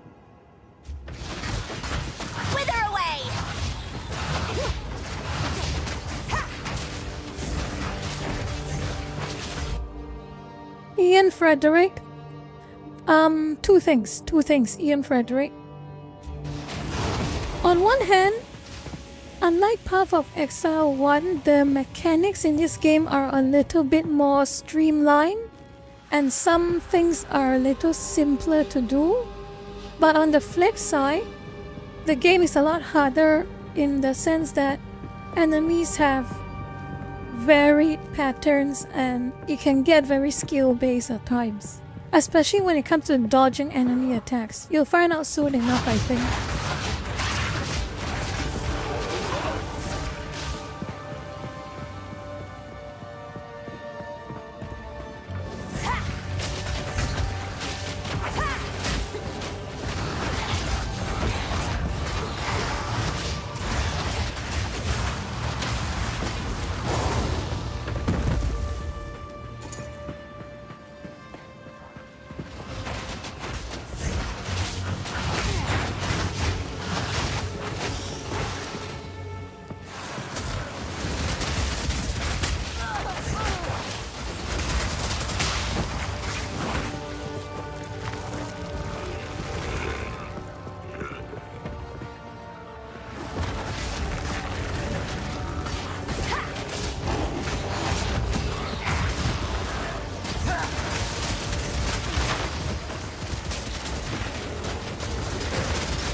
Nope, this is not extraction shoot. This is not extraction. Anything you manage to loot, you'll keep it.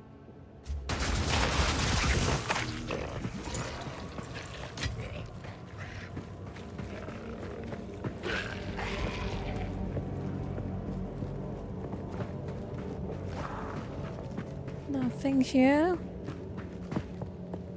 Oh boy, there's so much to explore.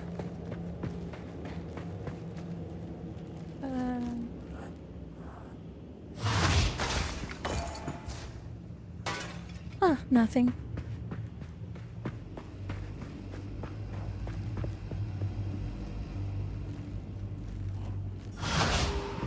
Tell me one thing about it this way. Even your OP and meta builds will fail in the hardest bosses. Because it's also a lot of skill-based movement. You need to dodge things.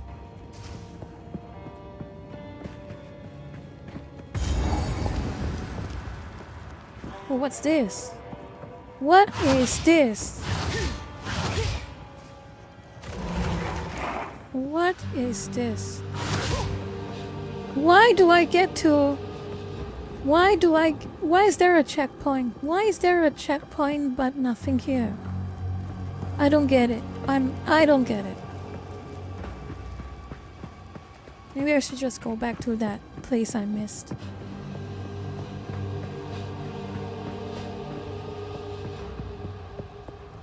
Kimmer, even if you do get endgame stuff, get like the fanciest exotic items, there's still no guarantee you'll win. There is no guarantee you'll win even with that. It'll make things easier, but not by much sometimes.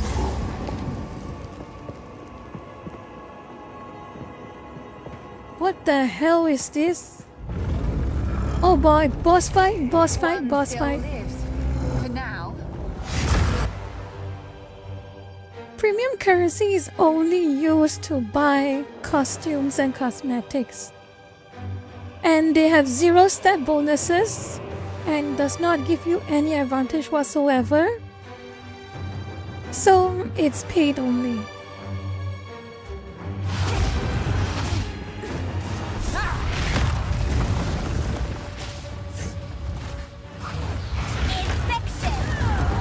Oh my god. Okay, that is unexpected. Oh boy.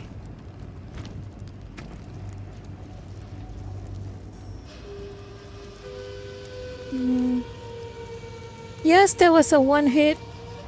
That was a one hit.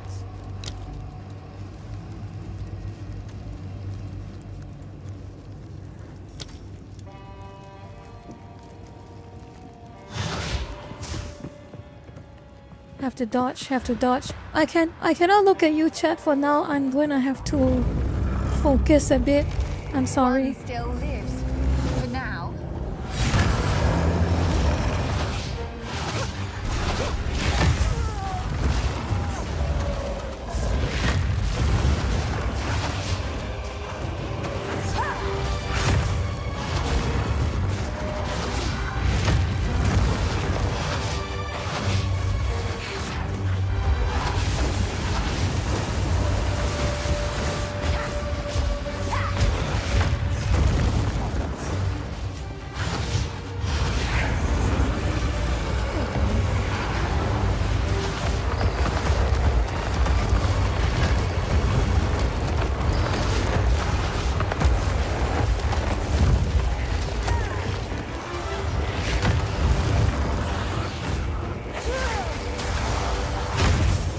Oh god.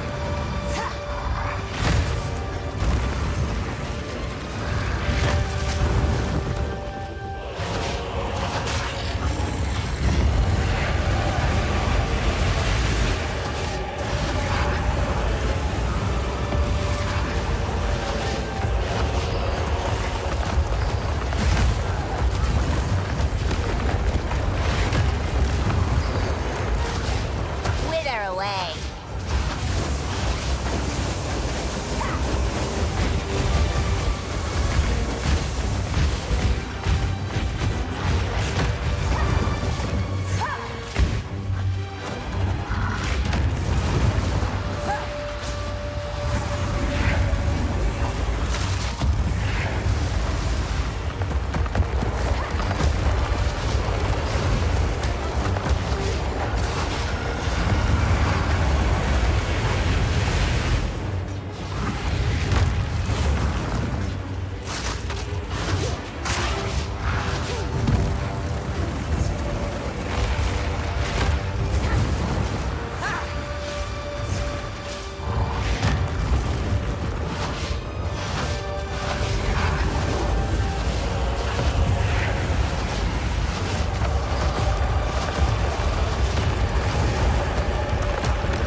Oh my god.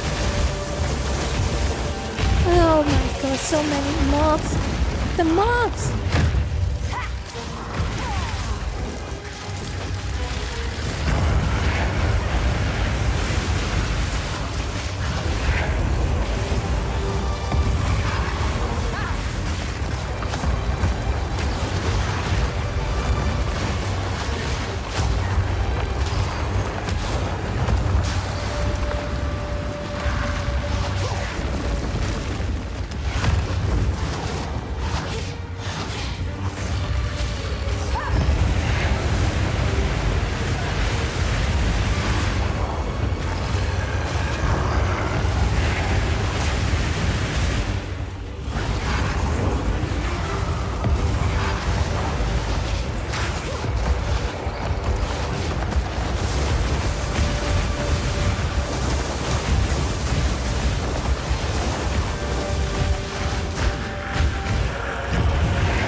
is so cheap.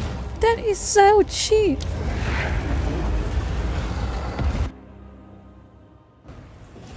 That is so cheap.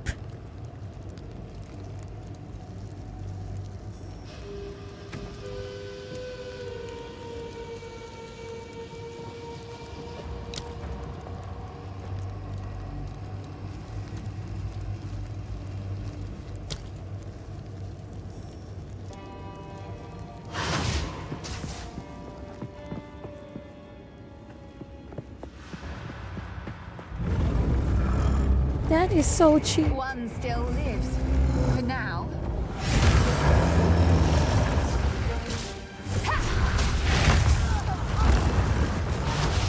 Ray!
That is a stupid... That is such a stupid perk. One still lives. For now.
hate this so much.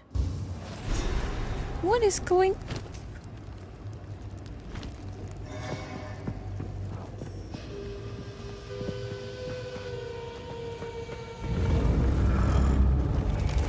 One still lives. For now. It's the mobs, the stupid mobs.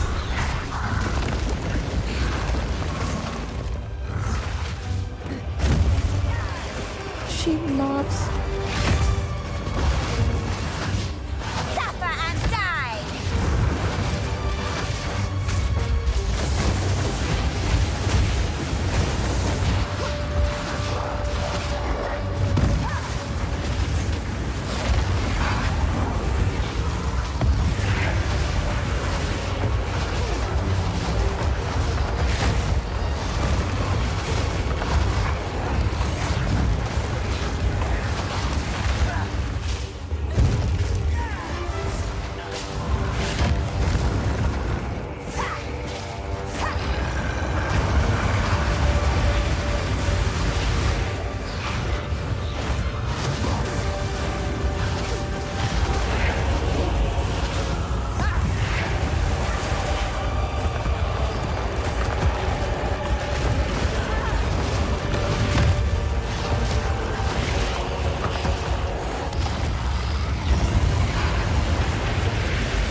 Those stupid tiny things.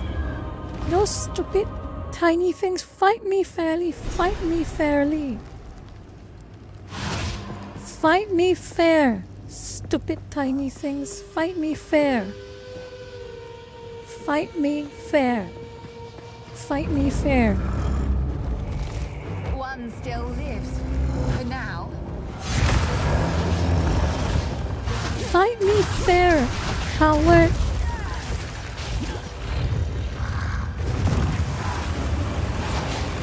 Wither away.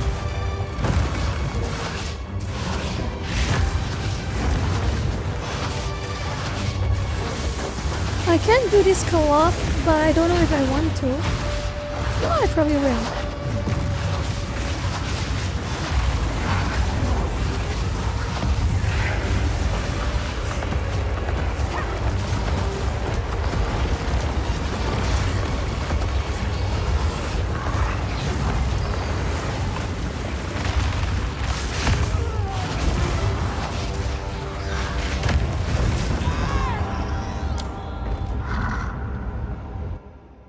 know what? Sigh.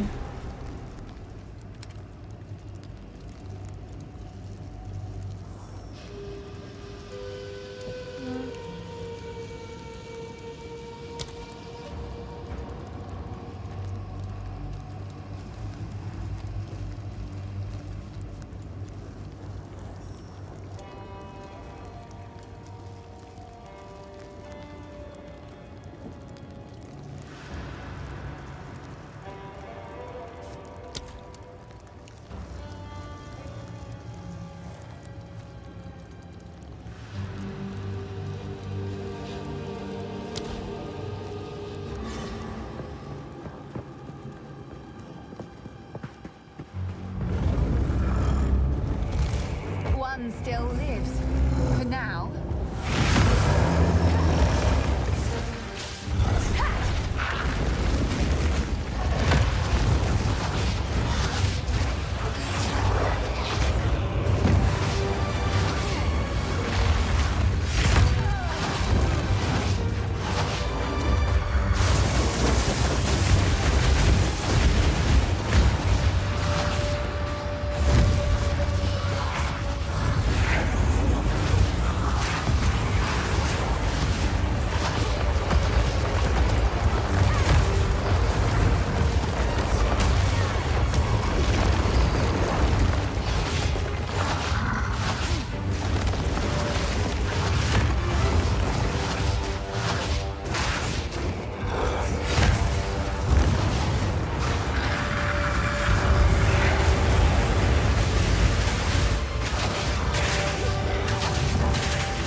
My largest victory.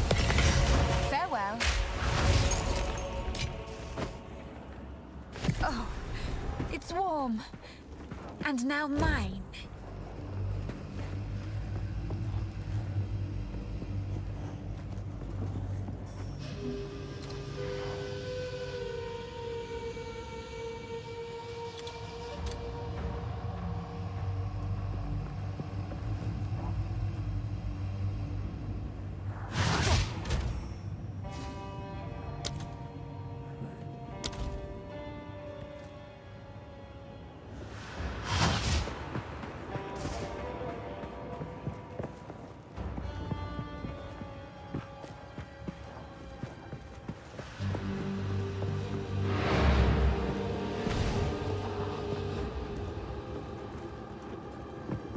I'm just not talking. Okay? I am just not talking.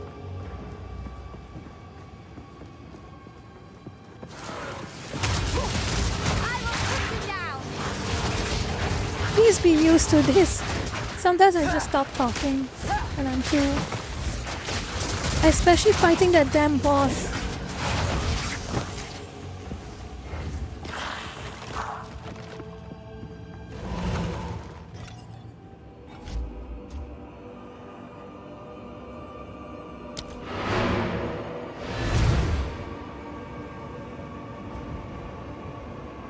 Hello, background noise.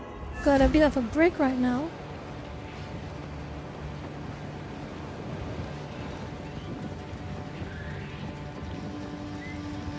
This ruby is beautiful and quite haunting. Perhaps it is simply my imagination, but I feel as if there's something staring back at me from deep inside. Impressive, young one. Now we have everything we need to recreate the Horn of the Vastiri. It'll take a bit of carving. I think the flame ruby goes here. Imbue the essence of water with the proper motions. Maybe I'll just tighten that there. Snap that off. Oh, I hope that wasn't important. All right. It's a bit like the original horn. If my fingers were more nimble, I could have done better. This won't blow a gale across the entire Vastiri, but it will serve our purpose. Here.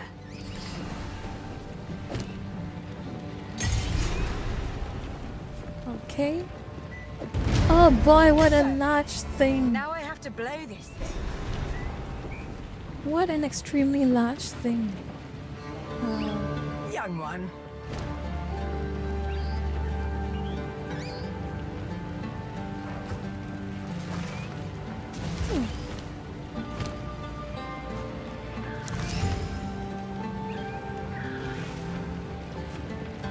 Fire chaos resistance.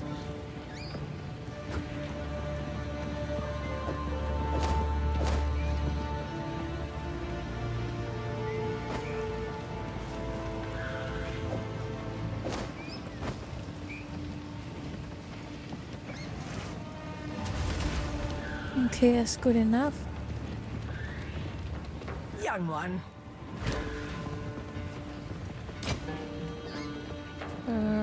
Don't need that.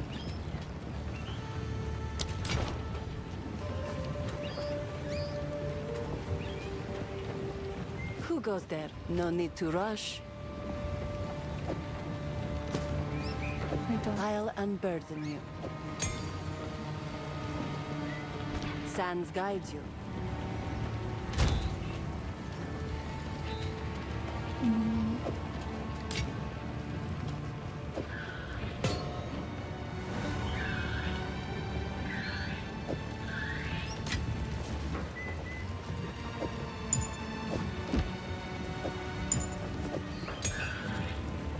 I'm just sorting out my inventory. Don't mind me.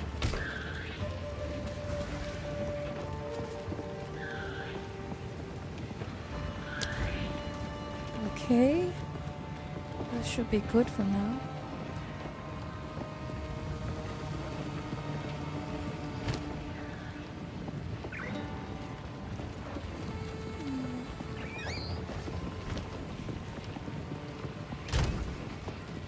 Can I use anything?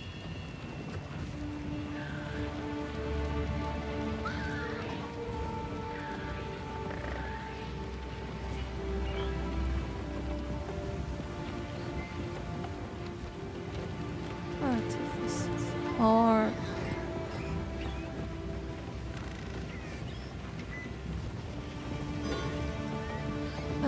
snap. Gonna have to wait. Gonna have to wait a little to use.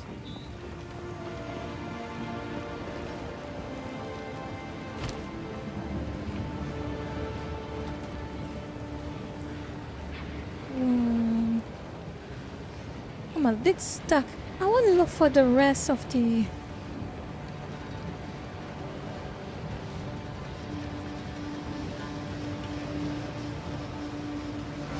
There is one more thing I can't seem to find.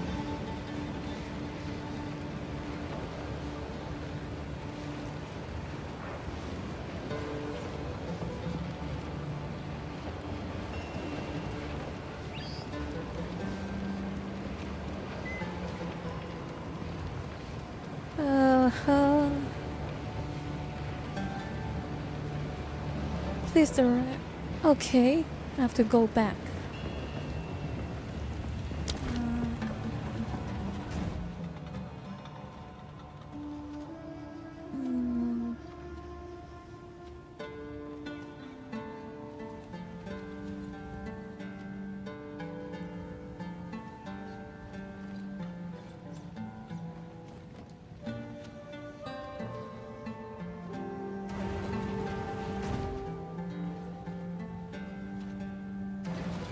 Yeah, I have to go back to Valley of Titans.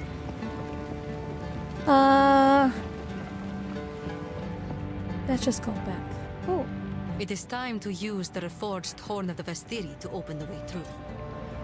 For glory. Okay.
That's annoying. Extremely annoying.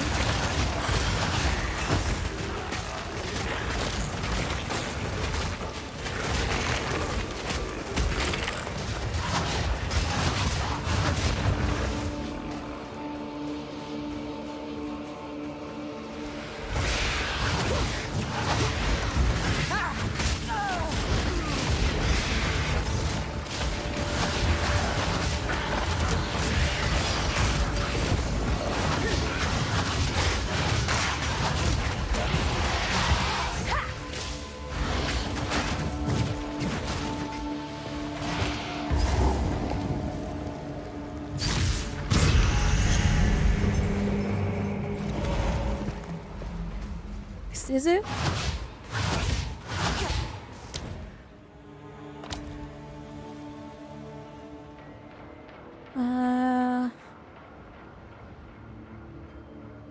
GF2 Ghost Frontline 2, is that it, Seto?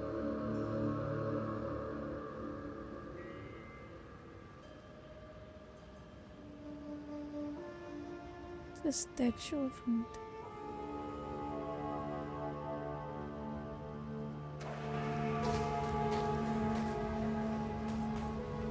is this the right place?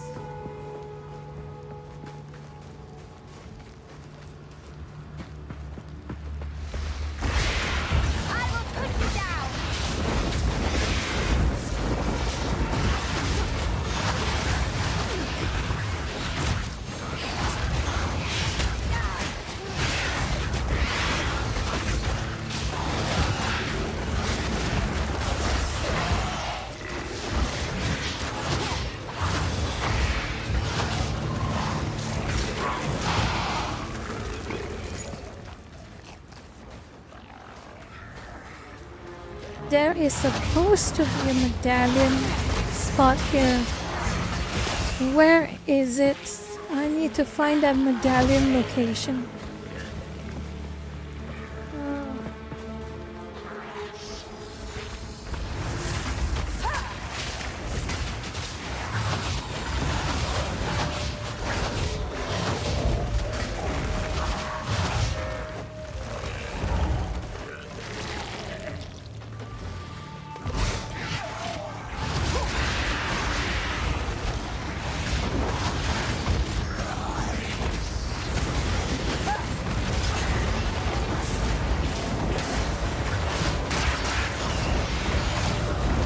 Oh boy, there's a lot of them.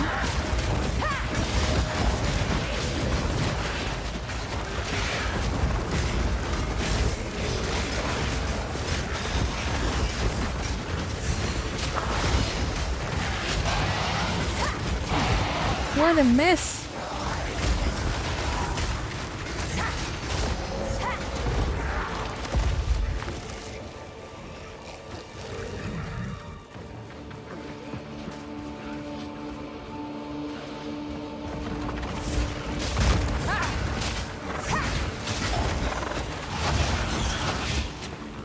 Seto, maybe one day I will try for the sake of it, but not now.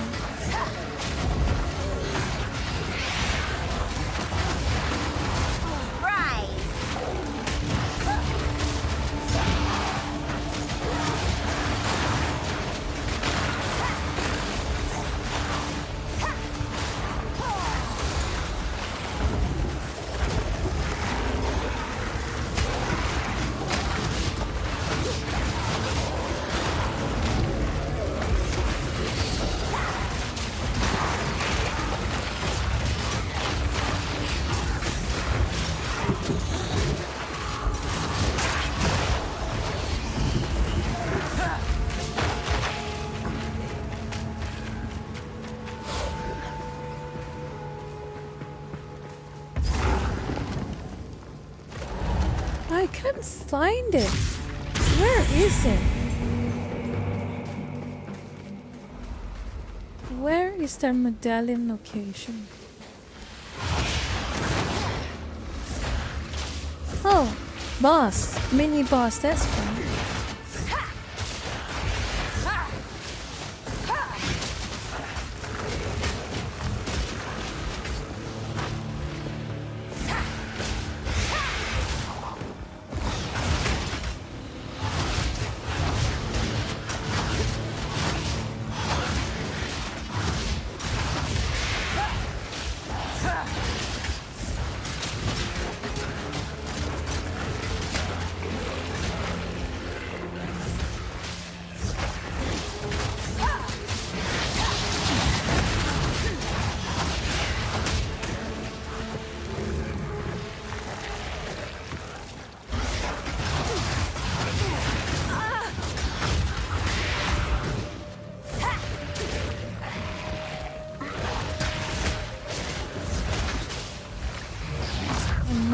Boss. He's an annoying boss.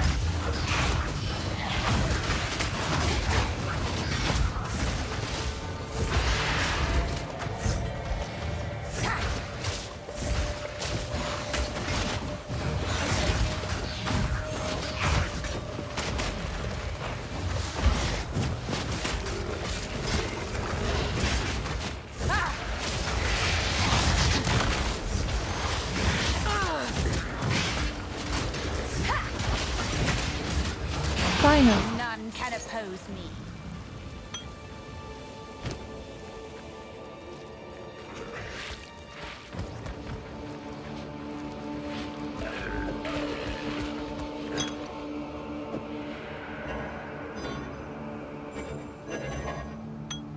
Oh yeah. Right.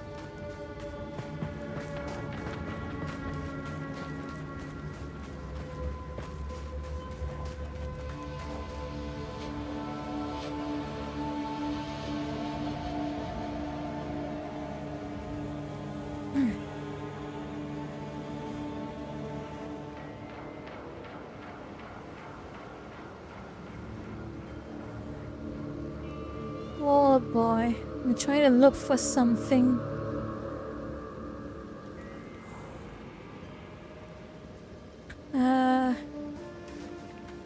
Where is that stupid medallion location?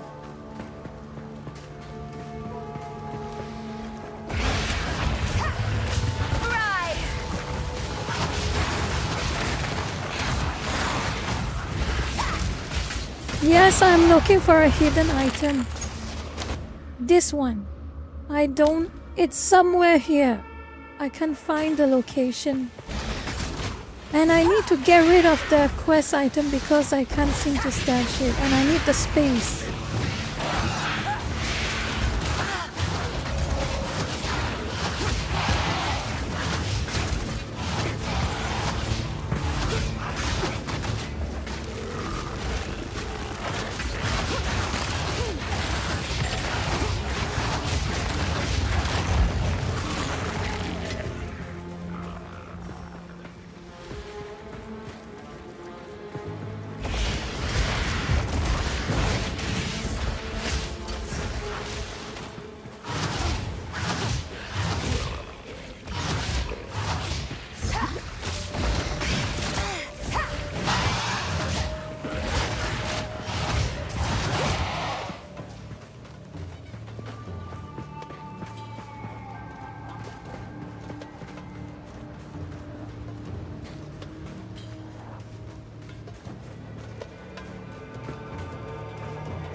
The game is hard, but it's fun.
Oh, a level up. At least that's something good.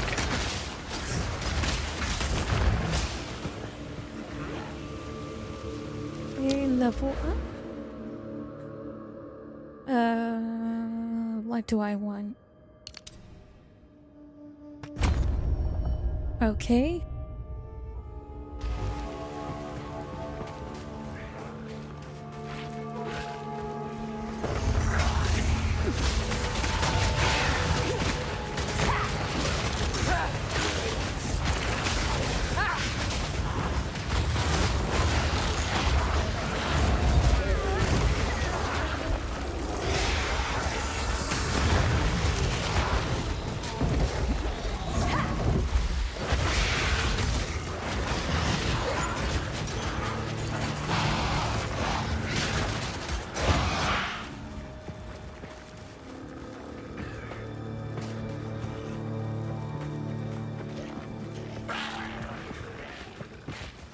Where?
that was fun.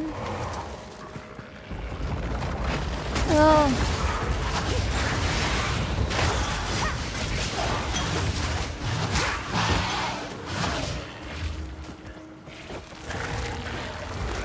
Is that it? No, that's not it.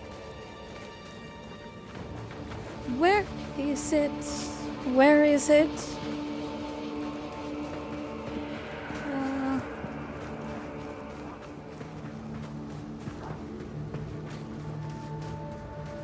Rise!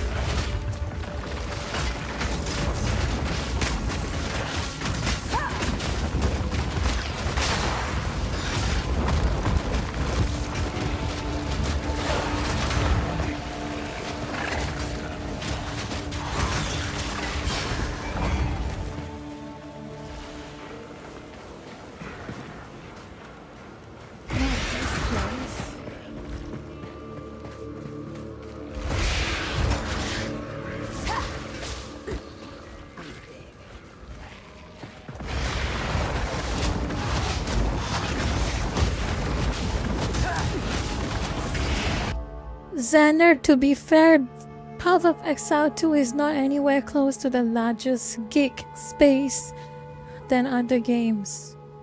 I'm sure you would probably know. It's up there, but not the biggest by any remotely.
Where is it?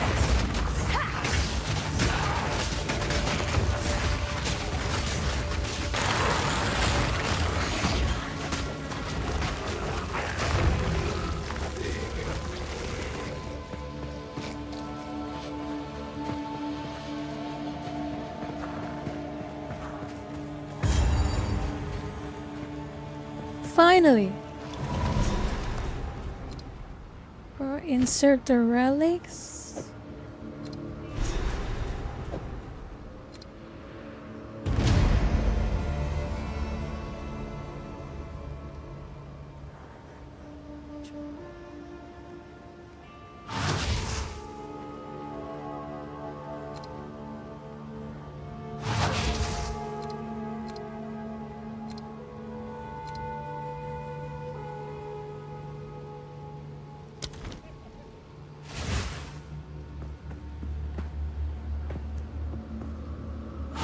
So, what do I need to do?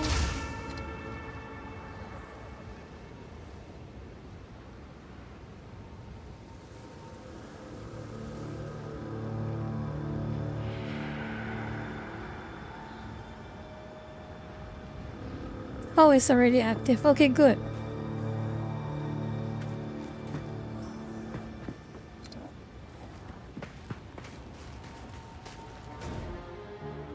Okay, now I can.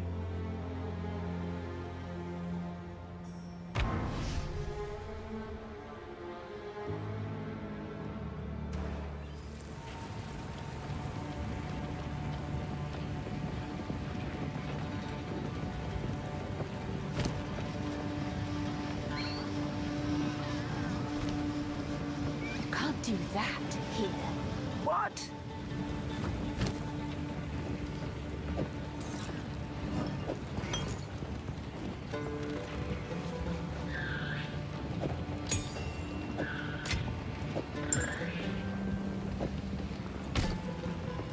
Do not wander.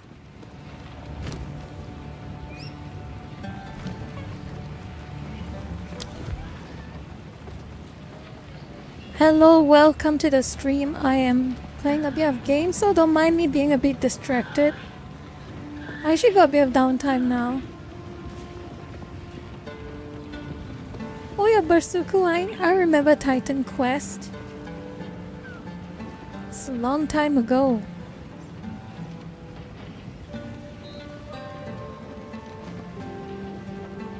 Heavy faith. Dark build up, rage. What should I get?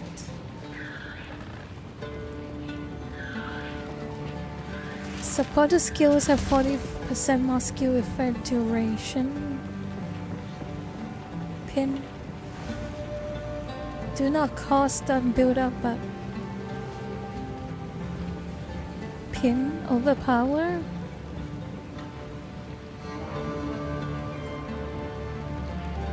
More stun build up.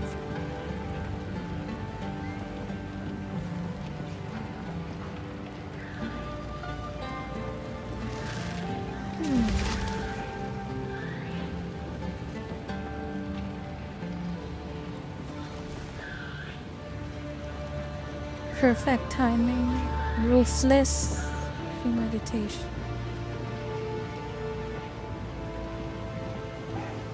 Overpower, murderous intent.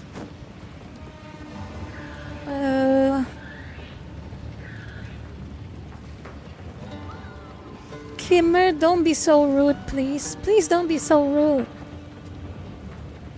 Why is everyone speculating on my age right now? Let me just play in peace and don't talk about me. Please.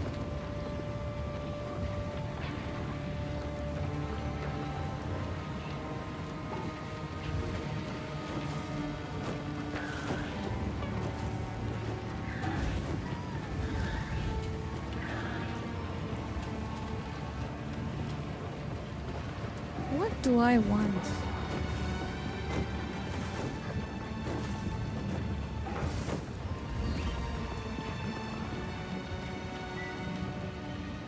What do I want?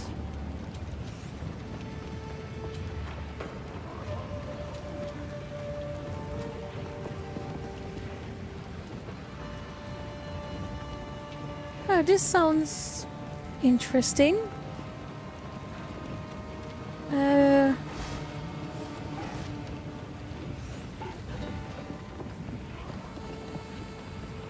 And venom.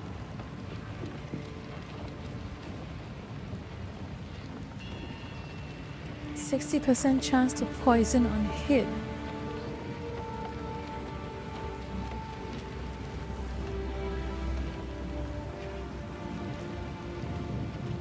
Huh. Fascinating. Chat, this or this? Chat, this or this?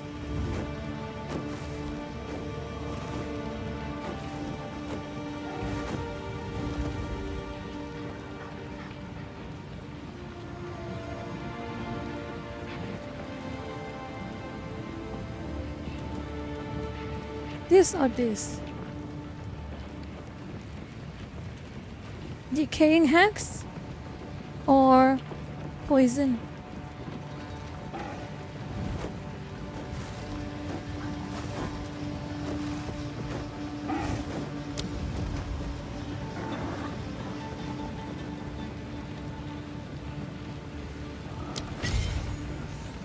Okay. Let me just put this in.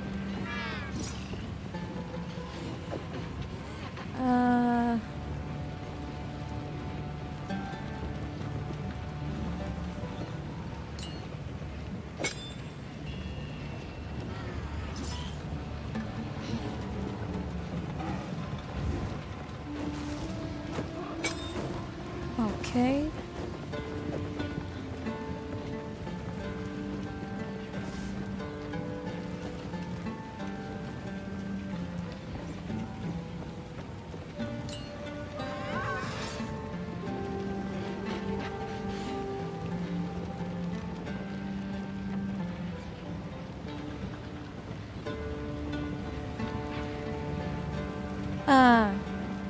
Only curse, damn it. Only curse skills. I need get a curse skill then. I'll probably get a curse skill next.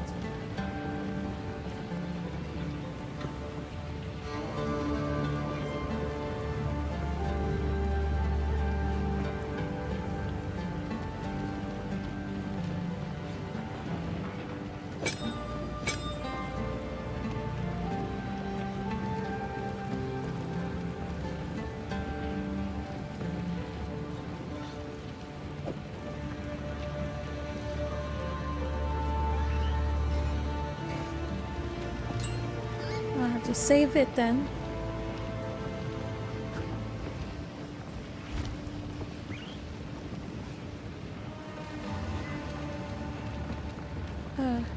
Fine. I'll just keep going to the next map.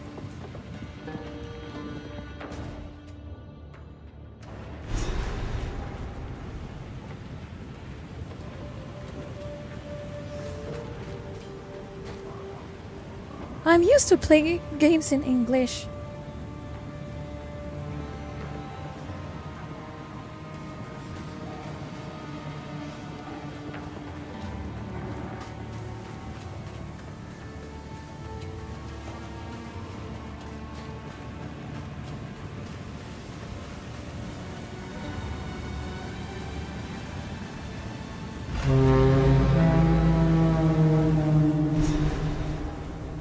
There we go.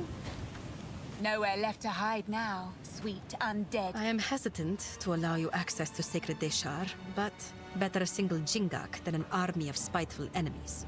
Our city of the dead must be protected, no matter the cost.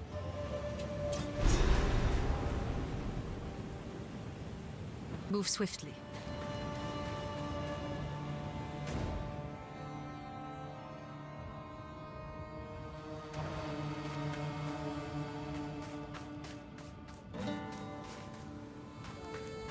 So where do I go now? Deshar. Okay.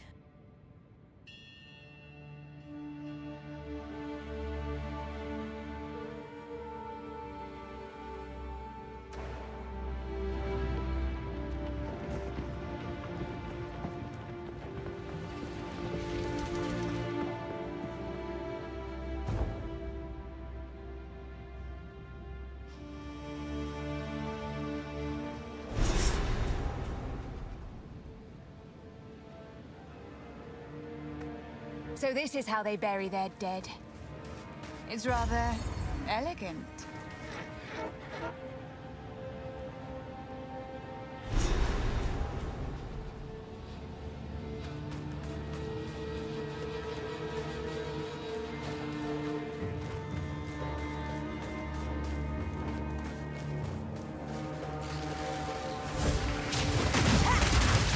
Future high.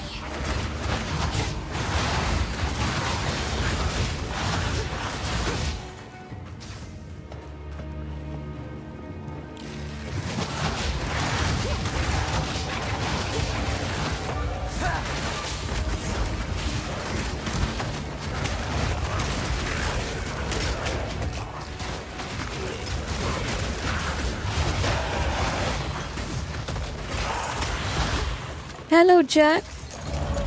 Glad you could drop by for the stream. I'm a bit focused right now.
Good night, Zendini. Rest well. In a few days, I'm going to be pretty busy too. I can completely understand.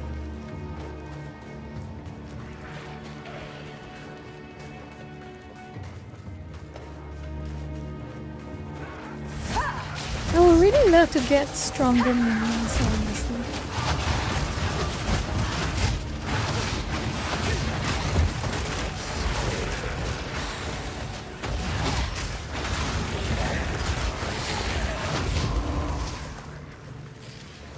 Zombies despawn too quickly.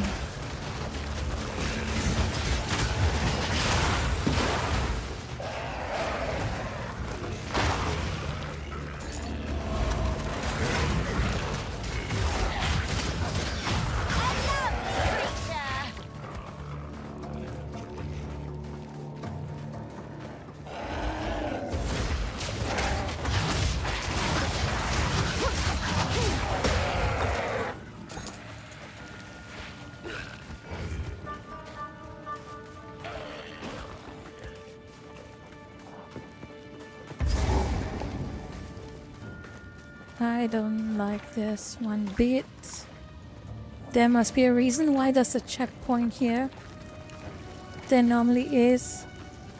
Or not. Surprising.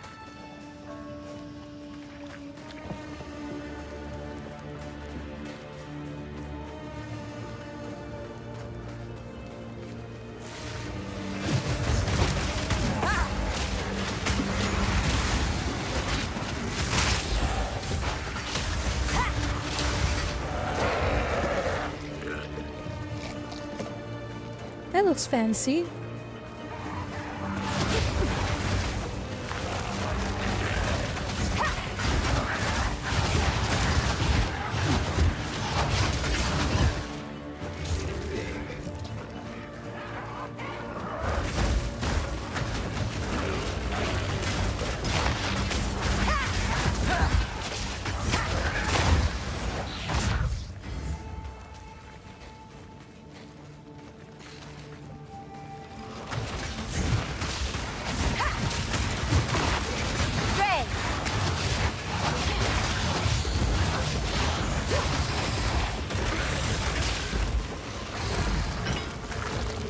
Ooh, what's this do? Scepter, Purity of Fire?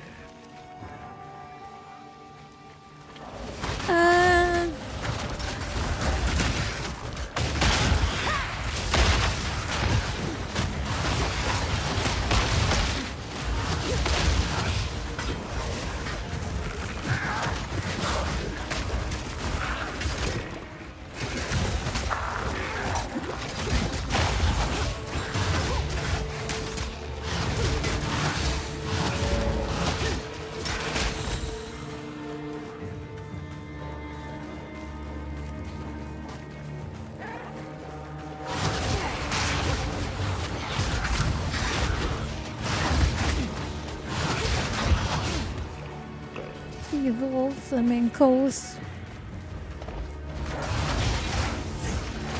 Evil dodos.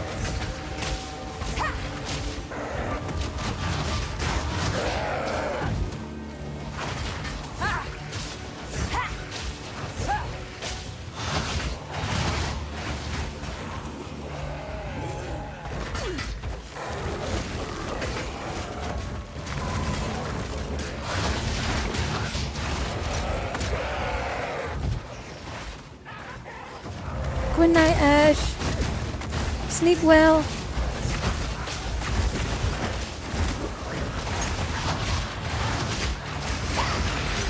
Ooh, one cut skill here. I need one of those.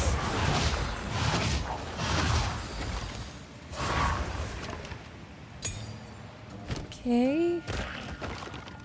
Path of Exile 2 real. Path of Exile 2.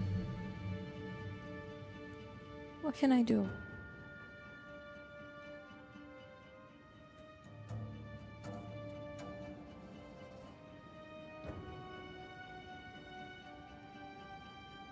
This is all targets. Okay. Might as well use the curse. Move this back here.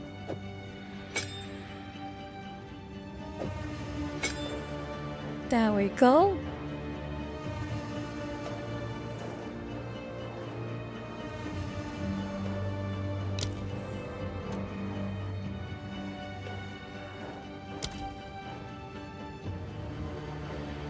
Done.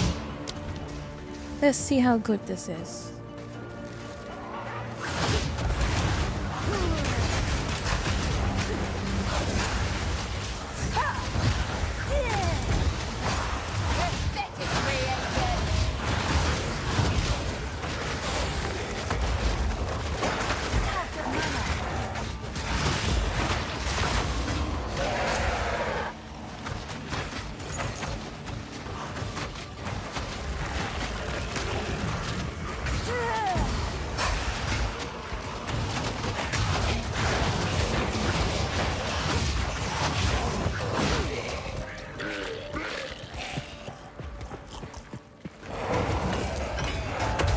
Oh boy, I wasn't.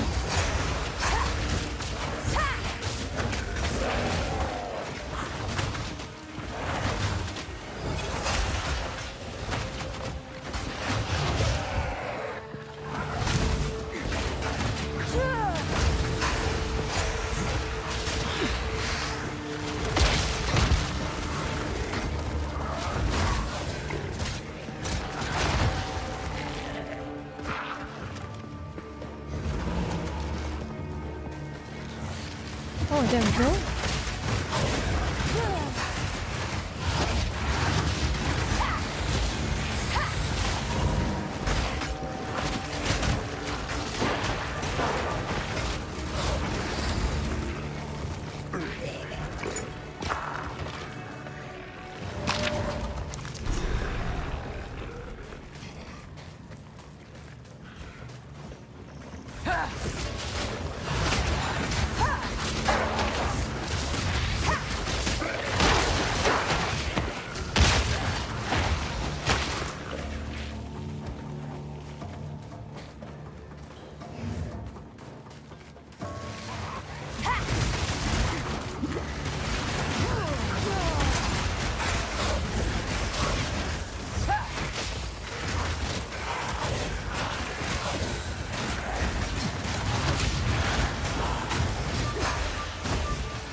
Hello Abby, thank you for joining the stream. It's going to end soonish, but I'm glad you made it.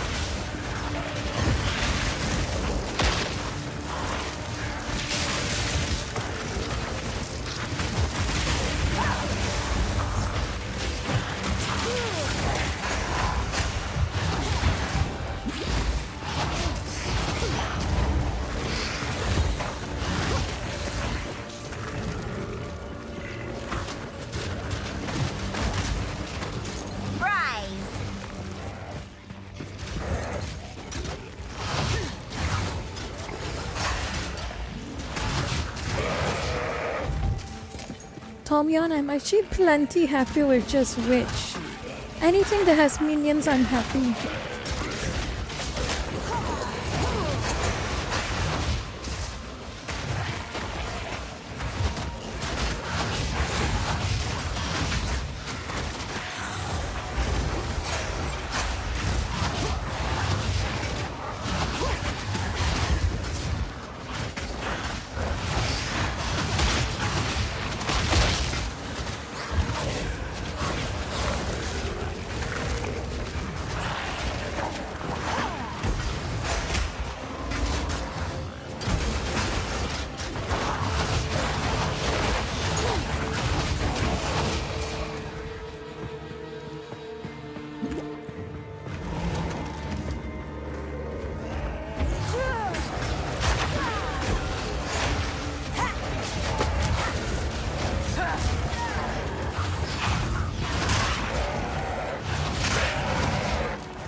lot of fun.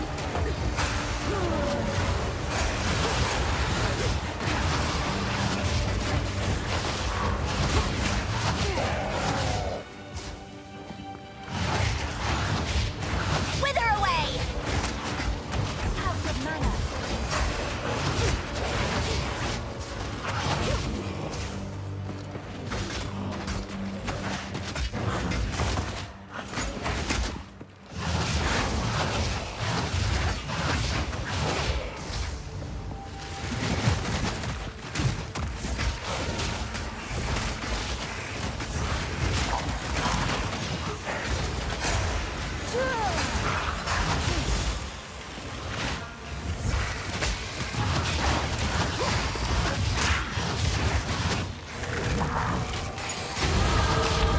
Ooh, leveled up. Mine to take. Leveled up. I can do.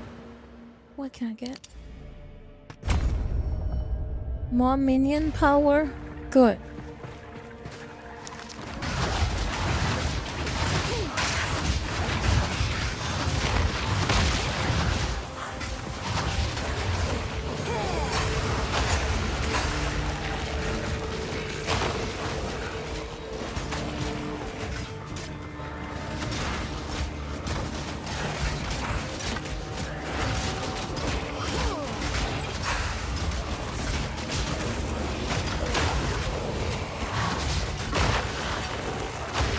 Pathetic creation.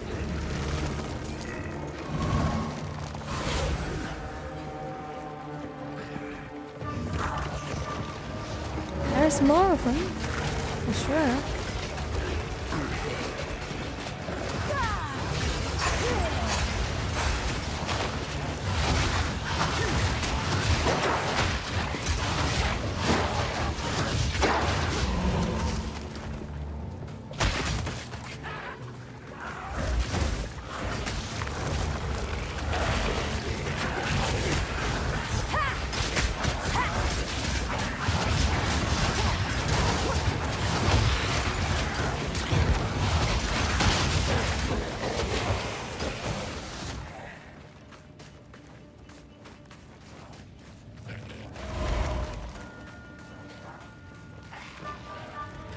Alright. I hope there's nothing else here. Oh, there's always something else here.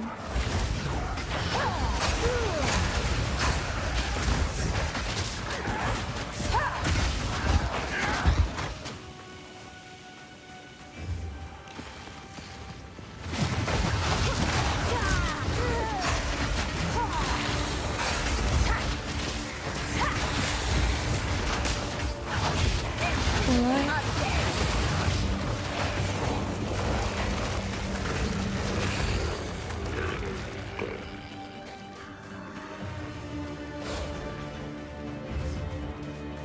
Nothing here.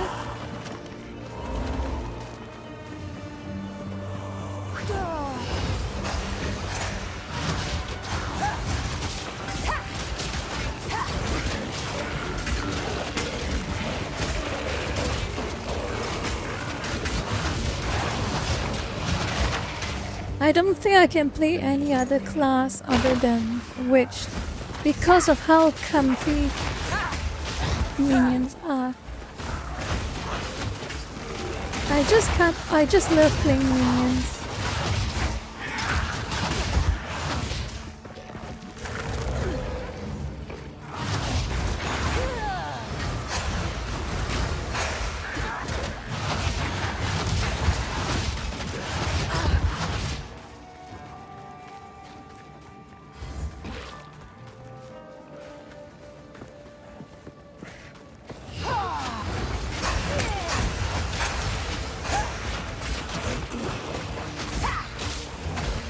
More mana.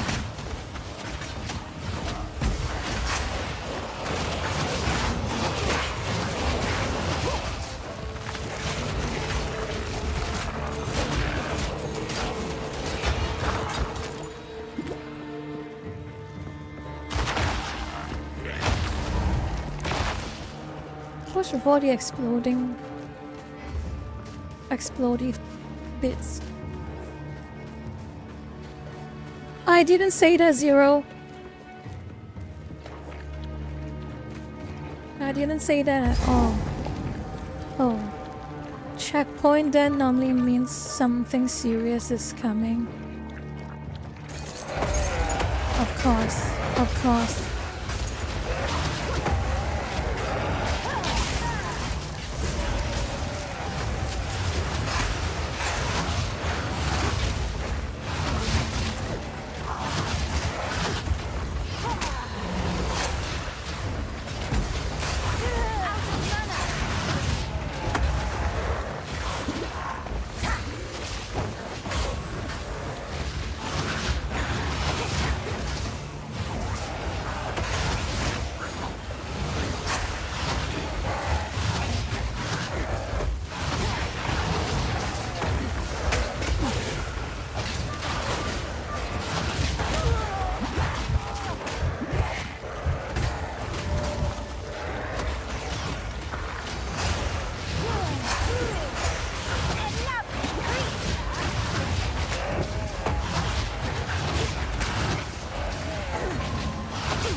Tom Yun, it's Elder God, mind you. Correction, it's Elder God. Not Dark One's Elder God.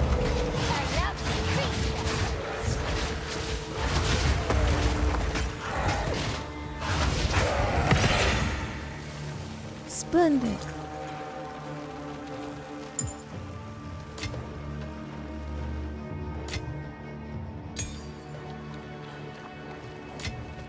A gift from fate. Fancy. Nothing. Nothing. Let's see.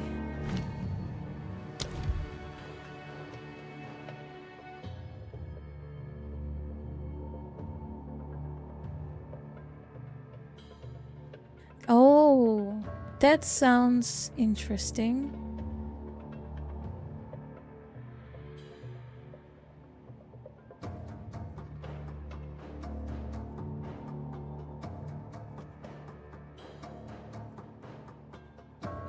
Oh.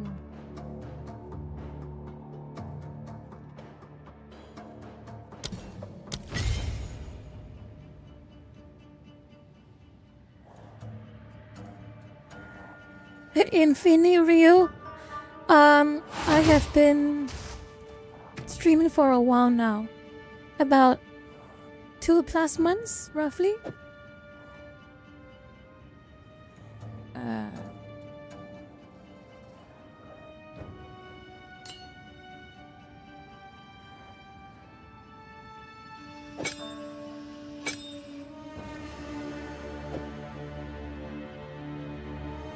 Eh?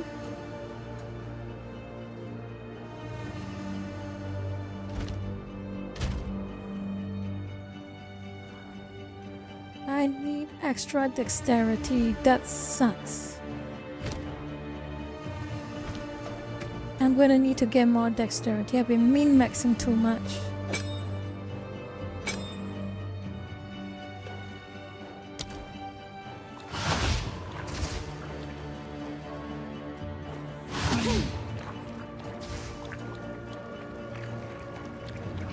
I need some dexterity to use some curves.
So many enemies.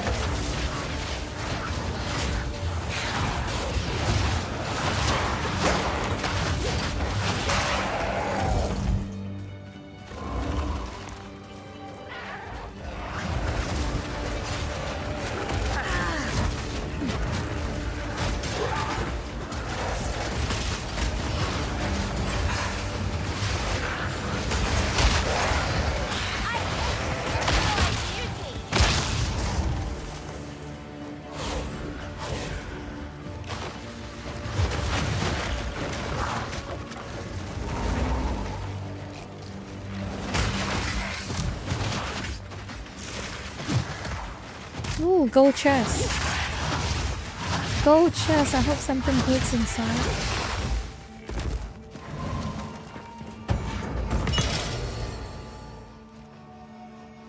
Glass balls, bauble, 68. Armor scrap.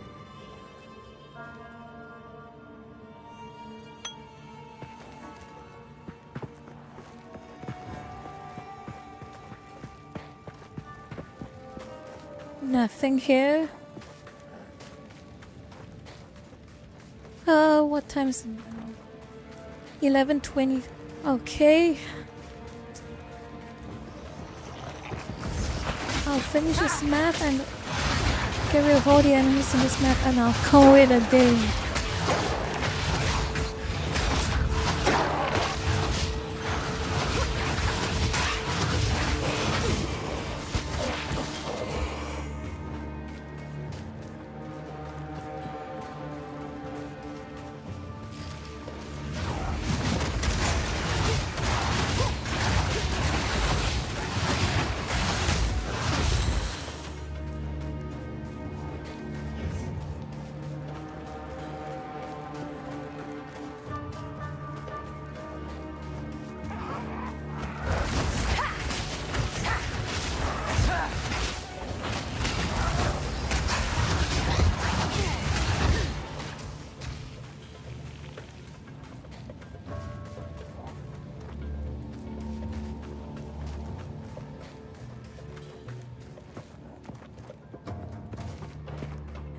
Nothing else here.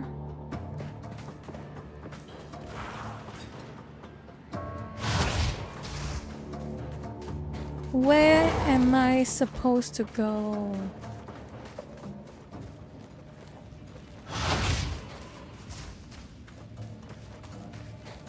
I'm going to end the stream soon. It's already 3.5 hours. Ah, there we go.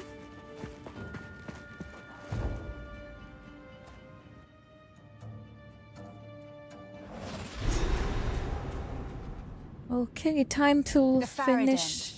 They are still here. Time to finish this. Where is...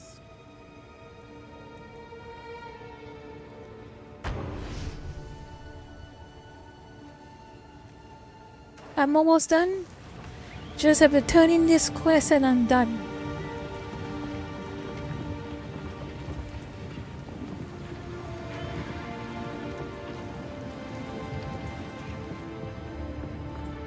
Welcome. Why would you show me this? You fool! This folly is only harmless because there are no names on this letter. Otherwise, I value each and every one of my Dekara. This is why I... For glory.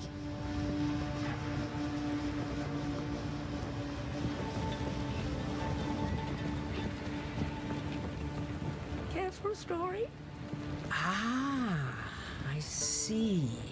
You would do well, child, not to show that letter to any other pair of eyes.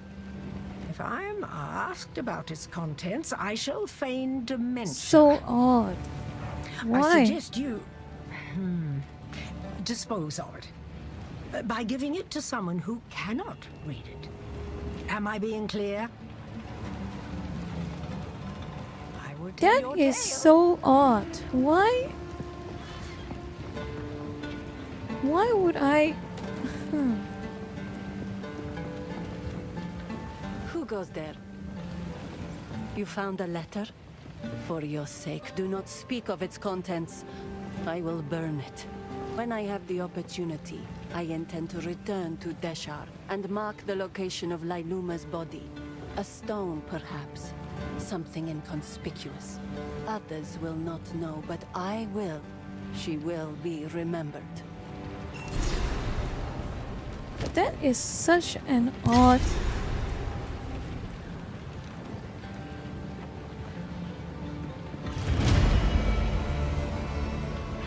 Goodbye.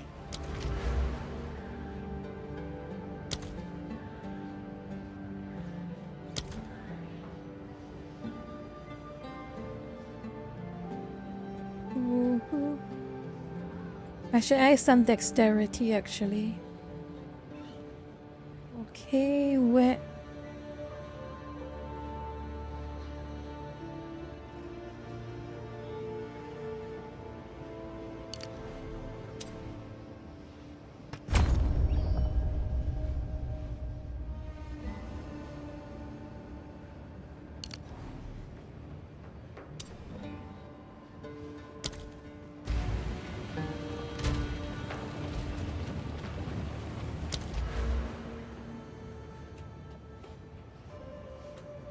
Hmm.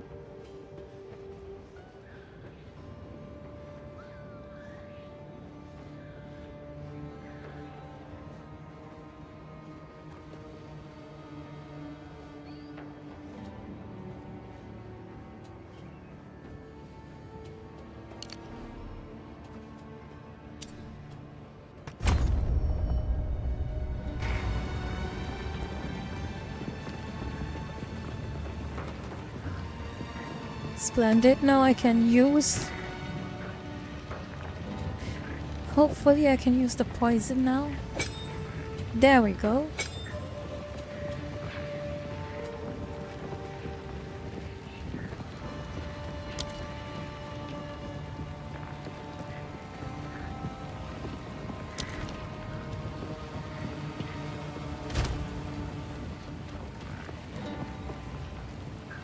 Power of transmutation. I'll put this in here. That's blow's bubble. Amorous scrap. Exalted Orb, Chaos Orb.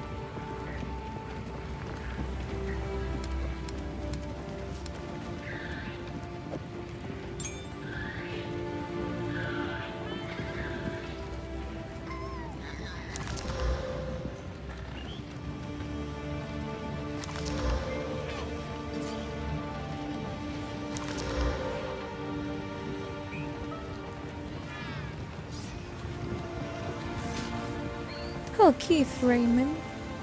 Oh, maybe.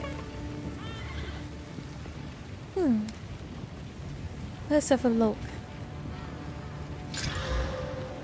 Stun threshold boring.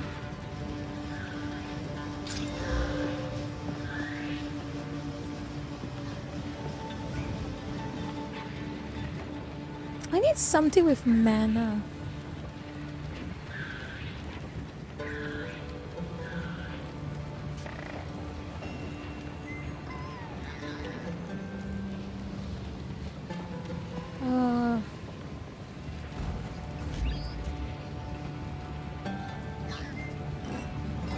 What?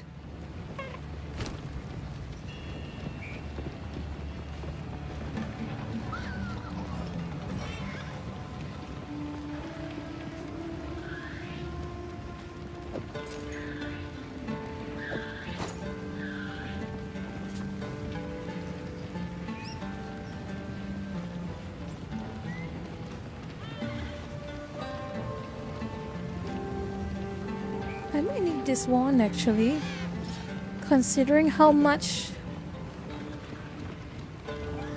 I will tell your tale. mana my magic has been going. Maybe I can use another one. 0.1 maximum mana. Increase cast speed, not bad, not bad.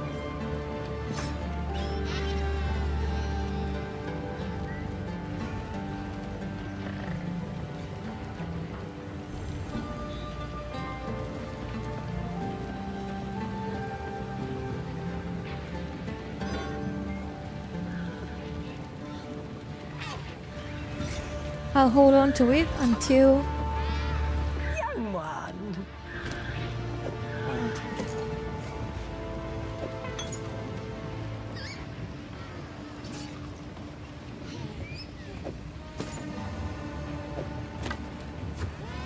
okay. I will tell your tale.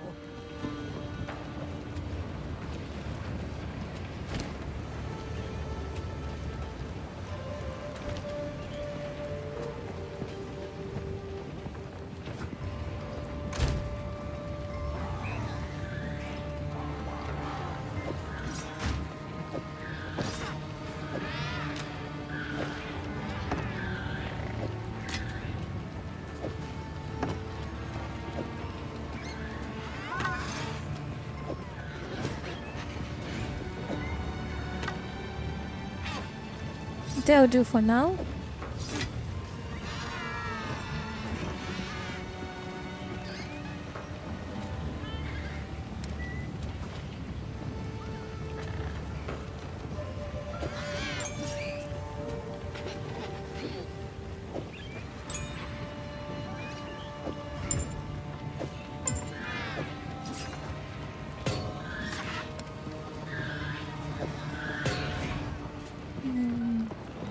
Pardon me while I OCD a bit before I end the stream.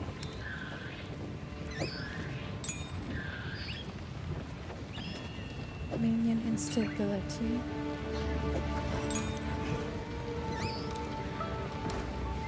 Essence of infinite. There we go. Good enough.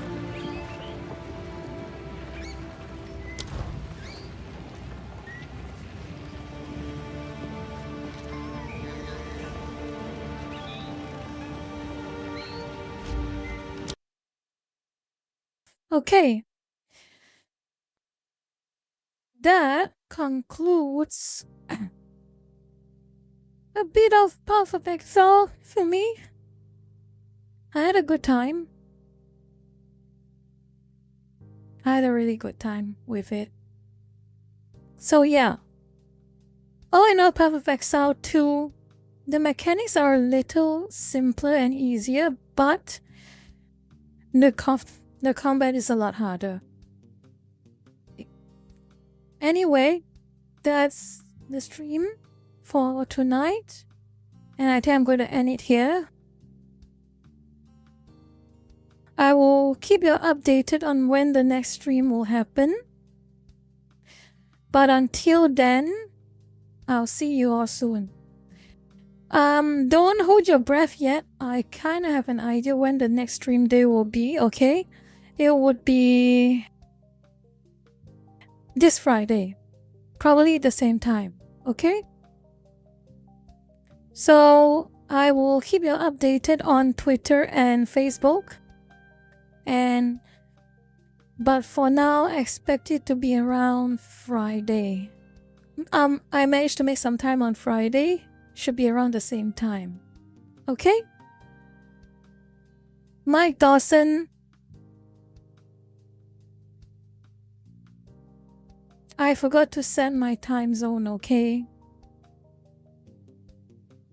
Anyway, glad you lurkers managed to drop by. Appreciate it. Until then, have a good night, lurkers. And I'll be seeing you all hopefully this Friday. Okay? Take care, everyone. And good night. Make sure to rest well. Or if you have it's daytime, just have a great day. Okay, good night, everyone. Well, it's night for me.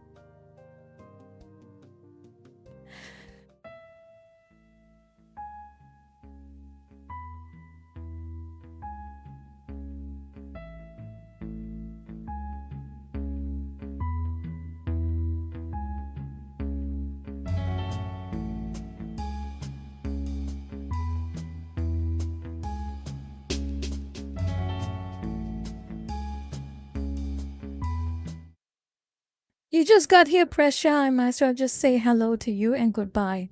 Okay? You just got here, never. It's fine. It's fine you managed to drop by. Anyway, good night. Good night, Pressure. Okay, good night, everyone. Sit for real this time. For real this time. Bye-bye.